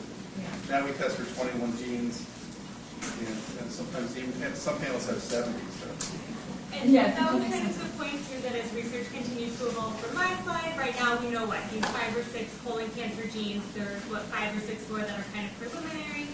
Now it is technology changing, can we look at genes differently than 6 or 7 years ago, but we're learning more and there's more genes. So yes, being testing negative now doesn't mean that you won't be a good candidate for more testing in the future as we learn more. Yeah, and that's the thing too, I'm sure so much has changed in the field in just the last 7 years, so. Sorry. The microphone will pick it up on the screen. Or Is just that on? put one. Okay. Otherwise, it's not picking up on the internet. Oh, I apologize. But yes, to that point, I think the field has grown enough and there's a lot more awareness out there that certainly going back and retesting, it saved my family. So very thankful I went back. When I went for my genetic testing, they had told us, because my husband was like, are you sure this is positive? Like, they told us that the positive is always going to be positive. Right. You can have the false negative, but if you test positive, you're positive. Yeah. There's no, false positive type of thing. Yeah, because it's something you're born with. It's either there or it's not. So, yeah, very much to that. Okay. Have your cousins been tested or? So the one cousin I showed you who's out in the Navy, he's been tested. He also has a sister. She's fortunately negative, but that's the first one out of this whole, line. But my other cousins, though, they're too young. It's been advised by their pediatricians, wait until they're 18. Yeah, so they've got a lot of years as parents hoping that, because I was 20 and had raging cancer at 20. So, yeah, I couldn't imagine that feeling. Yeah. What's the rationale for waiting until they're 18? Yep, I was going to say, come on down. Yeah. Okay, so one of the rationales for waiting until 18 is there's not really a lot of families that have cancer at 18. Kids and teenagers also still have a lot of nutrition issues, right? When you take your stomach out, it is a completely life-altering procedure, right? You're changing what you eat. Sometimes you have to get vitamin B shots. So the point, unless there is cancer under age 18 in a family for CDH1, they don't recommend gastrectomy under 18. There is one case study that I've seen where someone had it taken out at 15 because of young cancer in the family, but they don't recommend that across the board, mainly because of the nutrition issues. Oh, because you can't do anything about it. So it's the same reason we don't test for BRCA underage. You don't do anything until they're 18 or 20. So it's kind of waiting until they're adults and can make that decision for themselves. And the same thing as her family members went through counseling to make sure they were ready to have this information.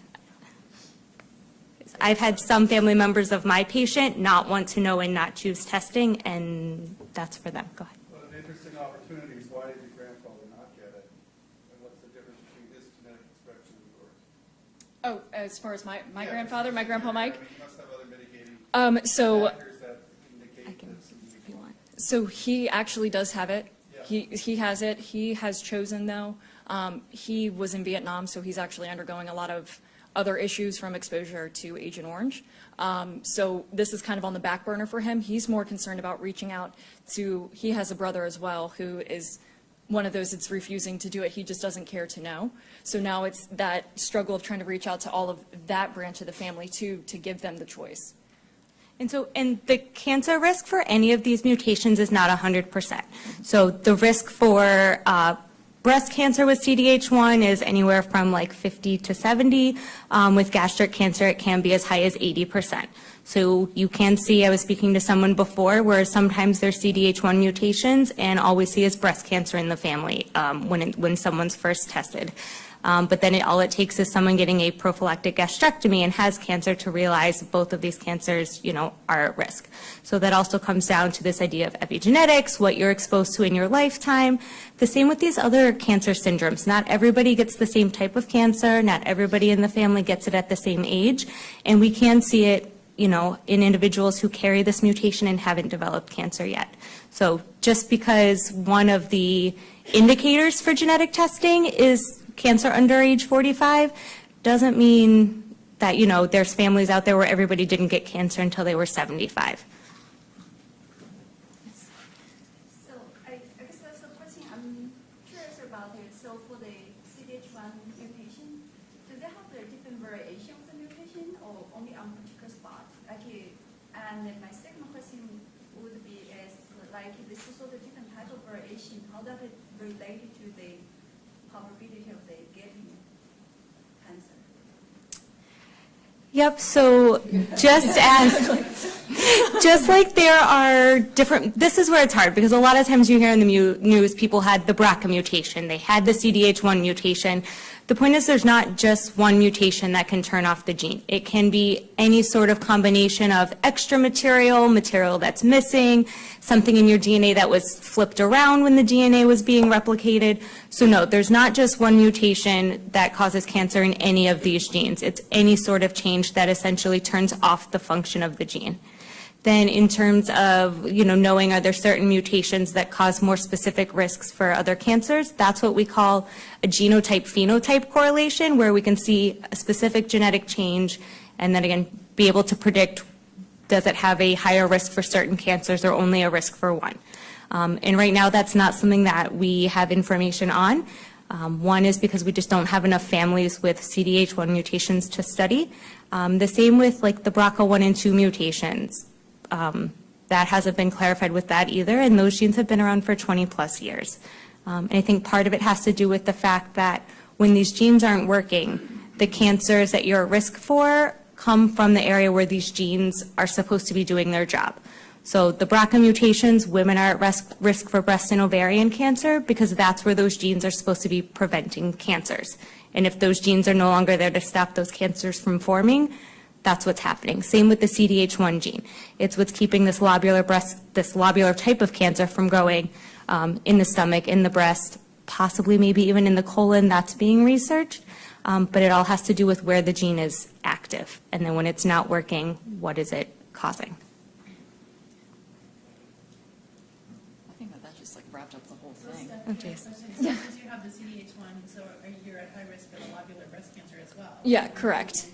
Yes, so again, once I found out through, after having the consult with my genetic counselor, I'm very fortunate where I live. We have a high-risk breast center. So I got started up. They have an NP that is a high-risk specialist. So she has me set up every 6 months. I'm either getting a mammogram or an MRI. So it's a lot of follow-up. But like I said, I thought I was done with everything, but I still have to go and get these tests done. But yes, so I am addressing that as well. And would you, I mean, just preference, if it's completely up to you, I guess, then, as far as if you would do a double mastectomy, or if you would just keep getting the testing every 6 months? Correct, yeah. And that's a decision my husband and I will make, after my childbearings and all of that.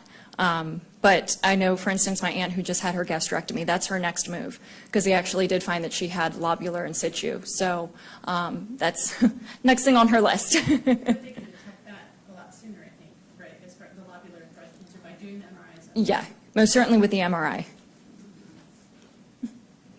Yes. My understanding is the CDH1 gene produces a protein that basically informs the cells and how they relate to each other. And without that protein, there's a high risk of either the breast or diffuse cancer. Is there any research being done on a way to replace that missing protein? So, this whole idea of gene therapy is being done sometimes in mitochondrial or lysosomal disorders, where it's really just this one specific part of the cell that's dysfunctional. But it's really hard to do in terms of these hereditary cancers or even a lot of the genetic disorders, because you'd have to replace the DNA in all of your cells. It's not just one little quick fix that we can inject you with, because you carry these mutations in all cells of your body. No, it's okay. Good question, right? It's a simple, we know what's broken, let's just fix it, but it just doesn't work like that. There are also what are called recessive oncogenes, so their absence causes the cancer, so that makes them a lot harder to target.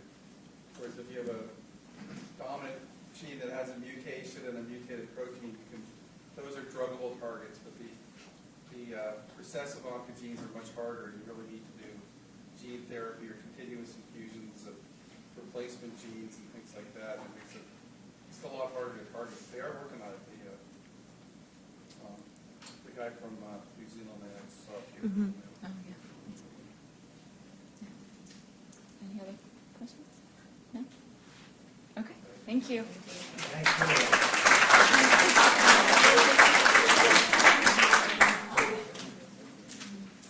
Now, that's what I call teamwork. Thank you both. Well, I said we had a surprise for you, and the surprise is you all are going to see how fast I can think on my feet, because every night, every MC's nightmare, our speaker had to cancel. He unfortunately took a fall and was taken to the hospital, so we certainly wish him well. But we want to make good use of the time here. So I imposed upon our SAC member, Dr. Mark Duncan, who is a surgeon, and to help get as much information out as possible, he's agreed just to share some thoughts, give a few thoughts, answer some questions, and help us fill in the gap from the surgical side of getting information. So, and then what we'll also do, since we'll be kind of a little ahead of time, take advantage of all of our professionals and speakers who are here.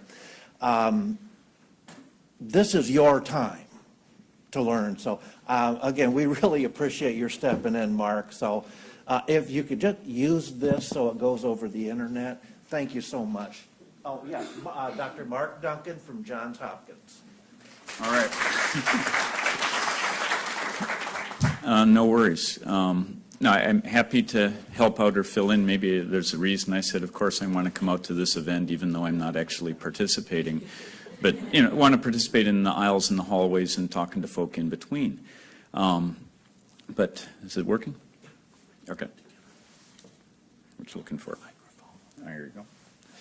So as Roger mentioned, I'm a surgeon. I'm at Johns Hopkins University, been there 21 years now. I do more gastric cancer surgery than anyone there. This is my passion. I have a family history of gastric cancer, and then we've gone even further to adopt people, so to speak, who've had gastric cancer. And I'll talk a little bit about surgery. I'm just going to be very brief, so there's time for any questions that folk have about surgery for gastric cancer, prophylactic gastrectomy with CDH1, or anything else. And just one reminder, you know, we're talking about prophylactic gastrectomy in CDH1, 80% will get stomach cancer, meaning 1 out of 4 or 5 don't. But stomach cancer is lethal. Stomach cancer in the U.S., we cure less than 30%, and that's all comers. CDH1 diffuse often doesn't show up until it's later, so the cure rates are even lower. Whereas if you flip that around, lobular breast cancer, you know, that's a serious condition, serious disease. We cure 90% of breast cancer. So we don't want to ignore that. On the other hand, lobular breast cancer is, you know, is 1/10 less lethal than gastric cancer. So I mentioned, adopting somebody. There was an editorial in this last year in the ASCO journal, which is the journal the clinical oncologists, medical oncologists read, and it was it was entitled Haunted, and it was talking about how this oncologist had let a few patients into his life and into his heart, and how does that happen, and how is it that patients allow that to happen, how do doctors allow that to happen, what are the consequences of that? But I can remember one young lady who's diagnosed at a really early age with stomach cancer, and we did surgery, we took her stomach out, and it's always a rocky road initially, but she's just a remarkable young lady, and it was stage 3C, which at that time, if you looked that up, it had a 5-year survival about 8.5%, so it's all right, she's screwed, she's going to die, this sucks. But, you know, there's a chance, and the surgery, for the most part, you can't cure stomach cancer without surgery, including endoscopic resection, getting the thing out. But chemo does boost cure rates on top of surgery by about 10–15%. So she had the chemo up front, she had chemo, radiation, everything afterwards, and then would get CAT scans. And what the public doesn't realize is that CAT scans don't improve survival at all. CAT scans show you what you never wanted to know, that cancer came back. They don't give you a chance to cure it. If you find something 2 years later, you didn't pick it up early, you just early on found out that you're going to die in the next couple of years. But we still always get them because it's very hard to ignore information. And so every 6 months to a year, I'd get this letter. And it would be a CAT scan report in a sealed envelope. I was like, oh, shit. Can I say that online? I can't say that online. I whispered a little. And so I'd get that, and I'd put it in my pocket here, because I don't want to deal with it right now. And go through the day, do my surgery, or see people in clinic, and come home at night. And I'd go up in my room, and I'd sit down in a chair and pause for a minute, take a deep breath, and open the envelope, and kind of read through it and go, yes. And I did that for a few years. And after a few years, you start thinking, hey, this is kind of going the right way.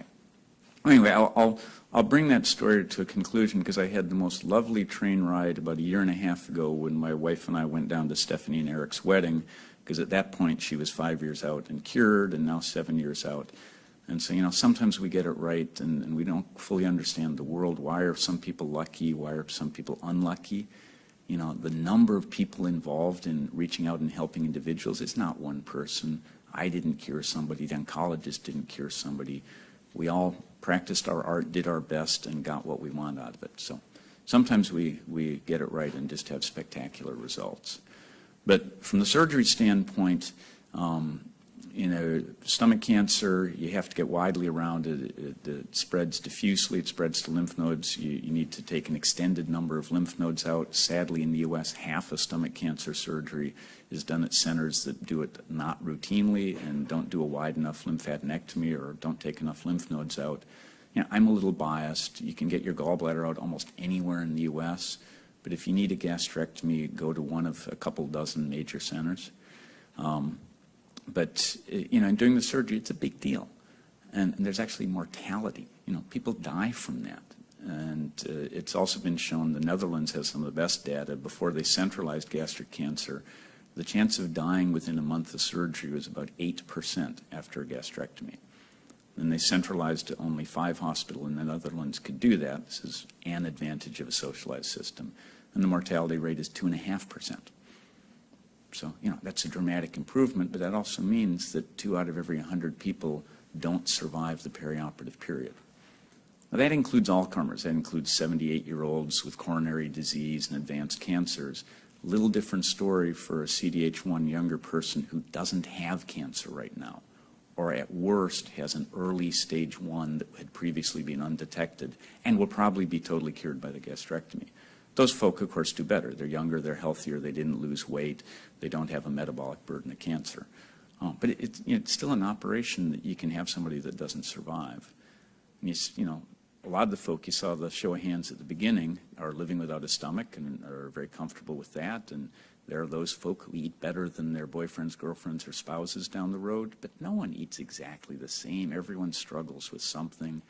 Why do some people do really well and other people are 3 years out and still losing weight and having a rough go of it? Last year we had the chef with no stomach who gave us his thoughts and insights on different ways to get protein and calories and nutrition in if you don't have a stomach. Not so much for this crowd, but in America there's an awful lot of gastric bypasses being done for obesity. They leave the rest of the stomach, but they create a pouch not much bigger than that. And those folk don't get skinny, so you can do well on a limited pouch. Most patients who have a distal or subtotal gastrectomy have a pouch 2 or 3 or 4 times the size of that, and usually eat pretty well once they're 6 months out, or eat almost normally. There's different personal biases and different takes. You can read the same literature and have different conclusions. I almost always create a pouch out of small intestine when I do a total gastrectomy. Not everyone does that, probably less than half of surgeons in the U.S. And it's not that one is right or one is wrong, but there are some biases. The pouch we create is about 4 times bigger than that pouch of a gastric bypass. We think it gives a little better short and long-term results, but that's not the main determinant. But from a surgeon standpoint, we're biased because we see all the folk who have advanced disease. As my gastroenterology colleague, I think it was Dr. Huang, pointed out, he gets most of his referrals from surgeons. In other words, a patient, no one walks down the street and says, gee, I think I have stomach cancer, better go see a surgeon. They're anemic or heme positive, meaning there's blood in their GI tract, or are diagnosed CDH1. They see a gastroenterologist. That's how I get the patients. But it's only a small subset of gastroenterologists that can do endoscopic submucosal resections. So we, in turn, send people to them saying, hey, this is an early one that may not need an operation. Hey, I love what I do, but I know what I do is a big hit. It's a burden. And either it's because it's a favorable biology, small tumor, accessible, and they can do it, or a horribly sick patient. You mentioned the cirrhotics, the people that are not going to tolerate a haircut, much less an operation. So we send them to the GI folk. Of course, the GI folk, to editorialize a little bit, are less comfortable with risk than we are. Because if you talk to a gastroenterologist and say a procedure has a 6% risk of dying, they'd run for the hills. They're concerned about a 4 or 6% risk of a bad problem. Whereas if I do a total gastrectomy, I usually quote a 4 to 6% risk of a leak from where the esophagus is sewn to the stomach. The esophagus is only about as big as your thumb.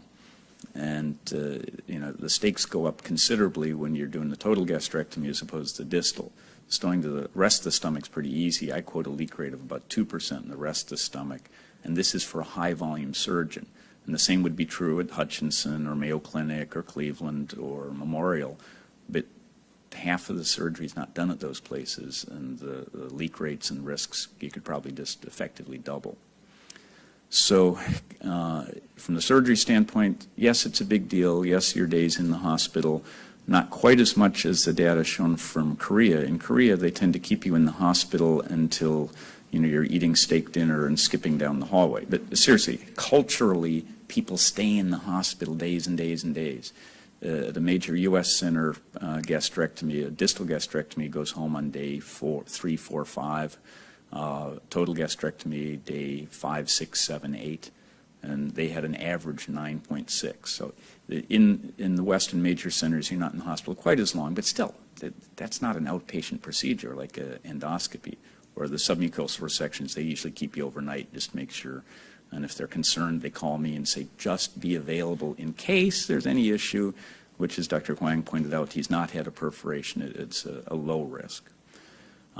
But surgery is a big hit, and it's a change. And as the folk who are living normally and comfortably, and oh, by the way, their gene just has a little missing item, they had no illness. So the day they walked into surgery, they were normal. And the day they walked out, they never will be again. So that takes some time to recover, almost as much psychologically as physiologically, getting used to eating differently, getting used to it's not going to be the same. But there's at least a half a dozen faces in the crowd here who have no stomachs, all of whom look pretty darn robust and healthy, maybe slender. And I without betraying confidence, I may have heard from one person, thanks a lot, Dr. Duncan. Now for my entire life, my wife's going to be slender and attractive. And I'm going to be just a normal guy who ages and, but that's okay. But this group is together because you have docs, you have researchers, you have counselors, you have patients, you have nurses, you have family members, support groups, all interested in learning about stomach cancer and CDH1 mutations, informing each other, informing our colleagues in the population, who needs to be tested, who needs to be screened, how do we support people. That's why I came out, not in case somebody fell and was unable to be here, but to commune with the same group and chat. And I learned something with each of the talks and learn more from talking to people in between. So I'll leave it at that and then open it up if anyone has questions about surgery for cancer or any other questions that come to mind. And if you do have a question, raise your hand because we'll bring the microphone over so the folks streaming out there can hear the question.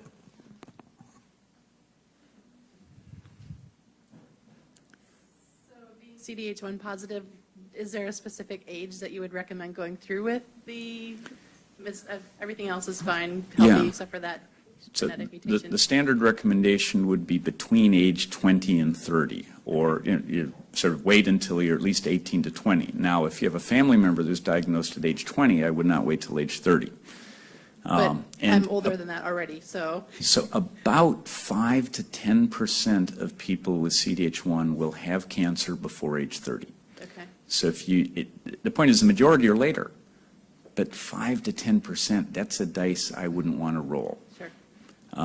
So at age 30, my personal recommendation would be at the next convenient point this calendar year. Okay. Great.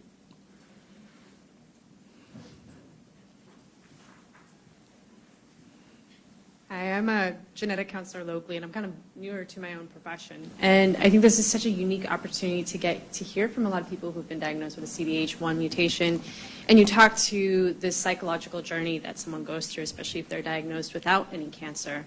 And would anyone want to share their story about things that they wish that they knew at the beginning of their journey, or just a reflection on things that they learned that they'd want to share with someone who will be talking with families? There's got to be several voices out there that can help.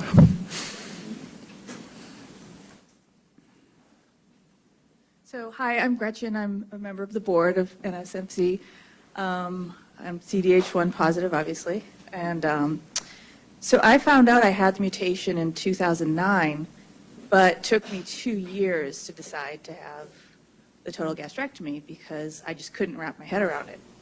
And I was the first in my family to have the surgery.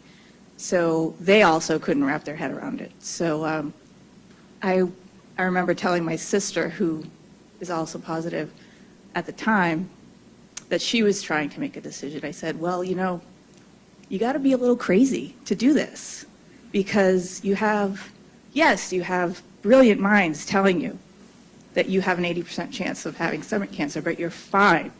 So your mind it's completely against logic in your own head.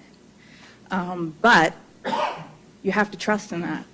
So it took, and I still, as you can tell, because my voice is shaky, it's still a very emotional thing. And I understand whoever is considering it or have to consider it, it's not easy. And I just want to tell you that it's worth it. I mean, as soon as I got to the point where I knew this is what I needed to do, I had a little mantra where I would just tell myself, this is good for my body. This is going to be good for me. And as soon as I got out of surgery, it felt like the world was lifted off my shoulders. So.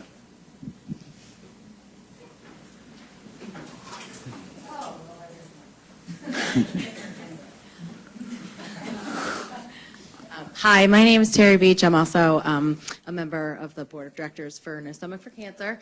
And I, too, am CDH1 positive, and I'm living without a stomach. I'm almost 2 years post-gastrectomy, and I'm just over a year post-double mastectomy.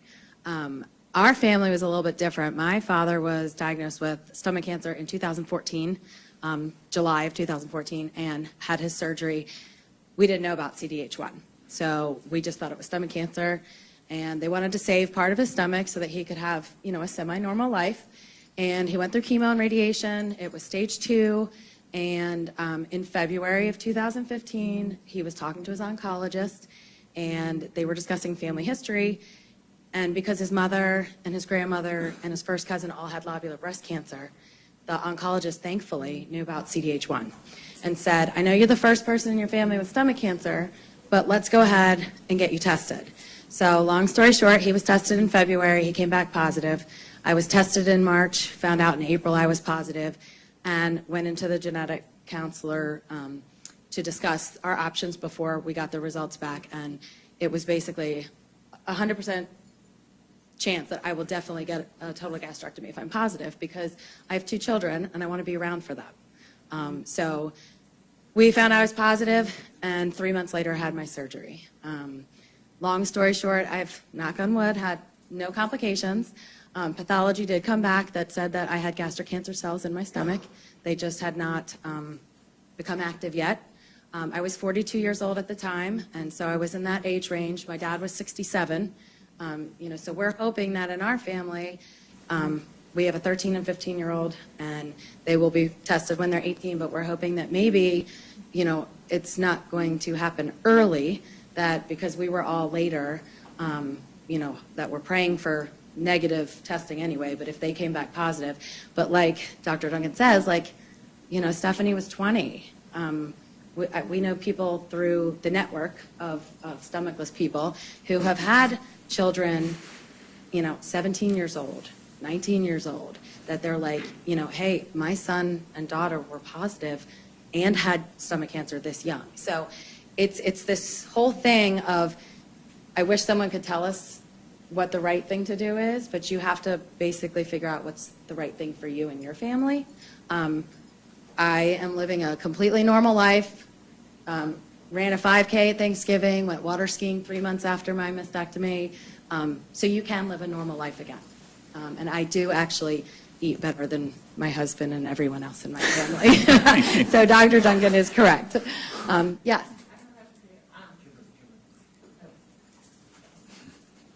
So I'm particularly interested in the total gastrectomies for geriatric older patients post 65. So if you wanted to share your experience that your dad had, what kind of health he was in, and then your experience dealing with patients.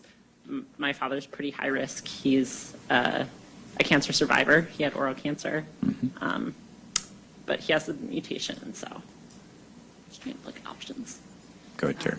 So my dad will be 3 years in July post surgery. He still has part of his stomach left, and I think he spoke with Dr. Duncan last year because my parents were at the conference last year, and Dr. Yoon up in New York, and he has to decide what he's going to do about getting the rest of his stomach out because he is CDH1 positive. But he went through the chemo and radiation, and he did pretty well.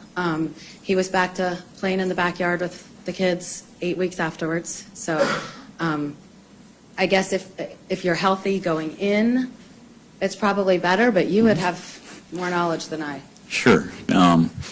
one of the talks I often give is cancer surgery in the elderly, where you're balancing the life expectations and the geriatric syndromes and issues with older Americans or older anyone with the issues of surgery. Is someone going to die with their disease or from their disease?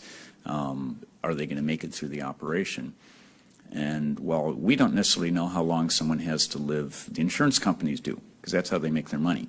So they have well-published tables of life expectancy, which is a little surprising, because we tend to just look at an age and say, oh, that's old.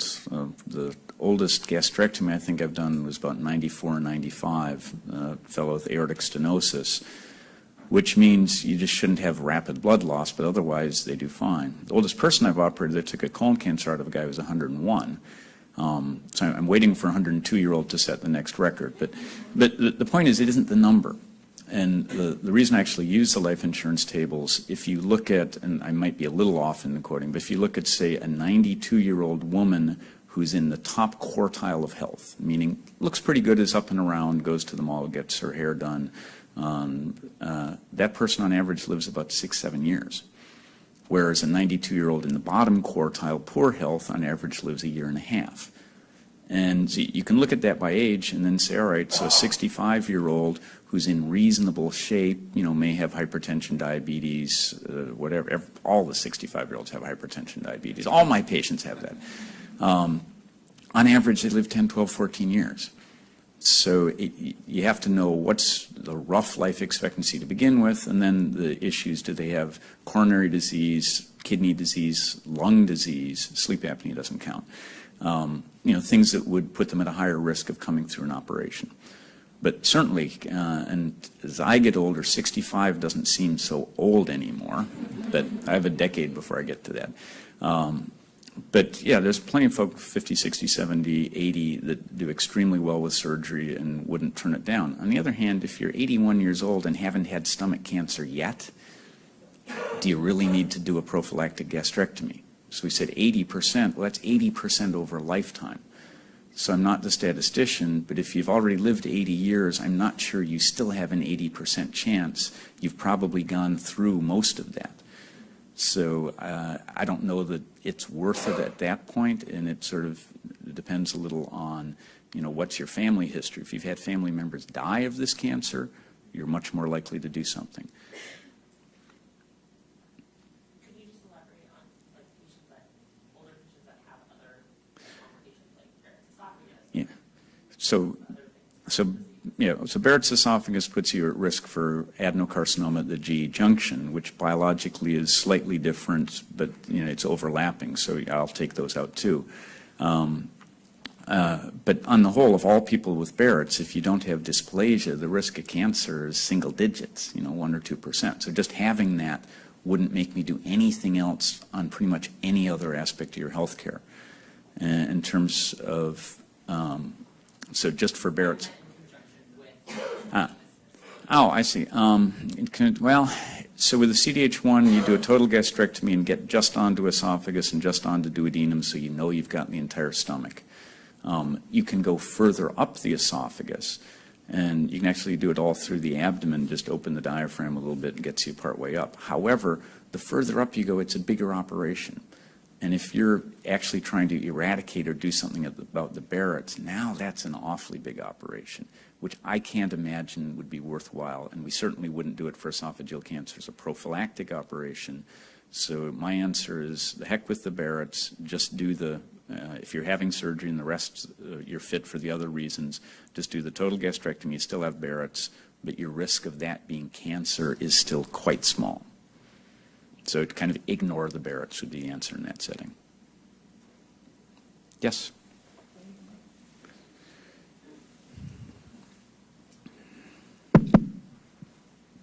So for folks that have this syndrome who actually get the breast cancer first, have you ever done total gastrectomies on those folks? So that's how it happened with me. I had this, and then it metastasized as a signet cell in my stomach. And initially, I really wanted my stomach out, and I got a whole bunch of articles trying to find anyone who'd had the breast first. And none of my oncologists were willing to entertain removal of the stomach. That's that oncologic opinion seems odd to me, and maybe I don't understand all of it, but, for the people who've had breast cancer first, absolutely would still recommend the gastrectomy. It depends, and without being just sort of very crude, if they said, I'm sorry, you're incurable from your breast cancer and only have 2 years to live, you don't need that. But, if you've done curative treatment for breast cancer, yes, still your risk of dying of stomach cancer is probably higher than it was a breast cancer. If you take 80% times 70% mortality, that's still a higher risk than someone who already was diagnosed with breast cancer. Separate issue, breast cancer can metastasize to the stomach. It does happen. But for me, if you said signet ring in the stomach, that's just a brand new run-of-the-mill diffuse gastric cancer primary in the stomach. And that's kind of where I was about it. Their rationale was that the old horse is out of the barn thing, and we did exploratory for outside the stomach and found cells, obviously, on the omentum and such. And that was their rationale. And that's a different setting, because Okay. that means that the gastric signet ring diffuse is now stage 4 and is in the peritoneal cavity. And, that's a different story where prophylactically removing the stomach probably doesn't change much. Okay, that's helpful. And this is a little bit outside of it, so I don't know if you want to comment on HIPEC as an option for things in this room. So HIPEC, hyperthermic intraperitoneal chemotherapy, many chemotherapy drugs work better at a higher temperature, and so you can put chemotherapy directly in the abdomen and heat it up to work better. Directly in the abdomen, some of that is absorbed systemically, but it's really to treat the peritoneal surfaces, the linings, the omentum, not spread within the liver, but on the surface of the liver. And there have been some studies in Japan looking at that as an adjuvant therapy because gastric cancer can spread into the peritoneal cavity with mixed results. I mean, at least at Hopkins, we don't routinely employ HIPEC for gastric cancer other than very select patients. HIPEC has been shown to improve survival and have some cures with appendiceal cancer and some very, very, very selected colon cancer, not the average run-of-the-mill patient. Gastric cancer, it offers maybe a benefit. The trouble is most humans will choose a potential benefit that we have little information on over doing nothing. And even if the data says it's unlikely to work, we still would prefer to do something. So that fuels a little bit the drive to try to apply HIPEC. Just as taking out spread of gastric cancer into the liver, we do on occasion. For colorectal cancer, you cure a whole bunch of folk. I just took out 3 liver metastases on Wednesday for colorectal cancer. I've done it, and the cure rates are 25 to 40% on your select patients. For gastric cancer, I would quote a cure rate, if we're taking out a spot in the liver, of between 0 and 2%, meaning maybe, but almost certainly there's more, and it just hasn't shown up yet. So that's part of the discouragement of offering surgery when it's in the omentum or in the liver. Thank you.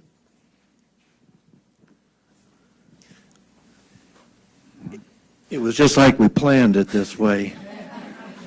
Thank you so much. All right, thanks, Dorothy. Oh, wow.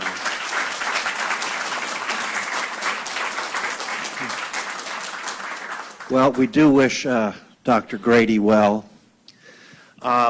Tonight, we have what's called our Night of Healing, and it's over at the Courtyard by Marriott Hotel over on Westlake, directly across the lake. Everybody in here is invited. It's an informal night that you can come for camaraderie, hugs, tears, the bar, whatever reason you want to show up for. We're going to have actually 3 people who are going to be speaking, making some presentations from the heart.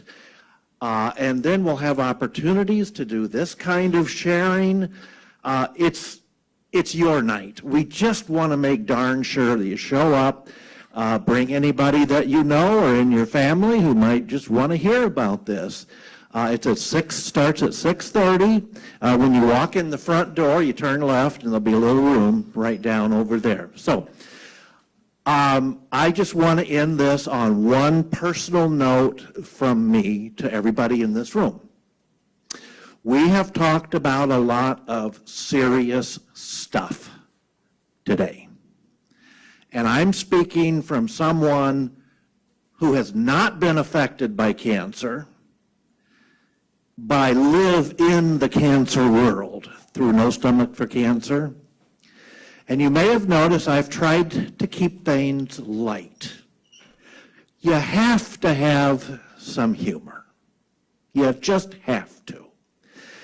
Because cancer may be a part of your life, but humor is part of your living. We'll see you tonight at 6:30 at the hotel.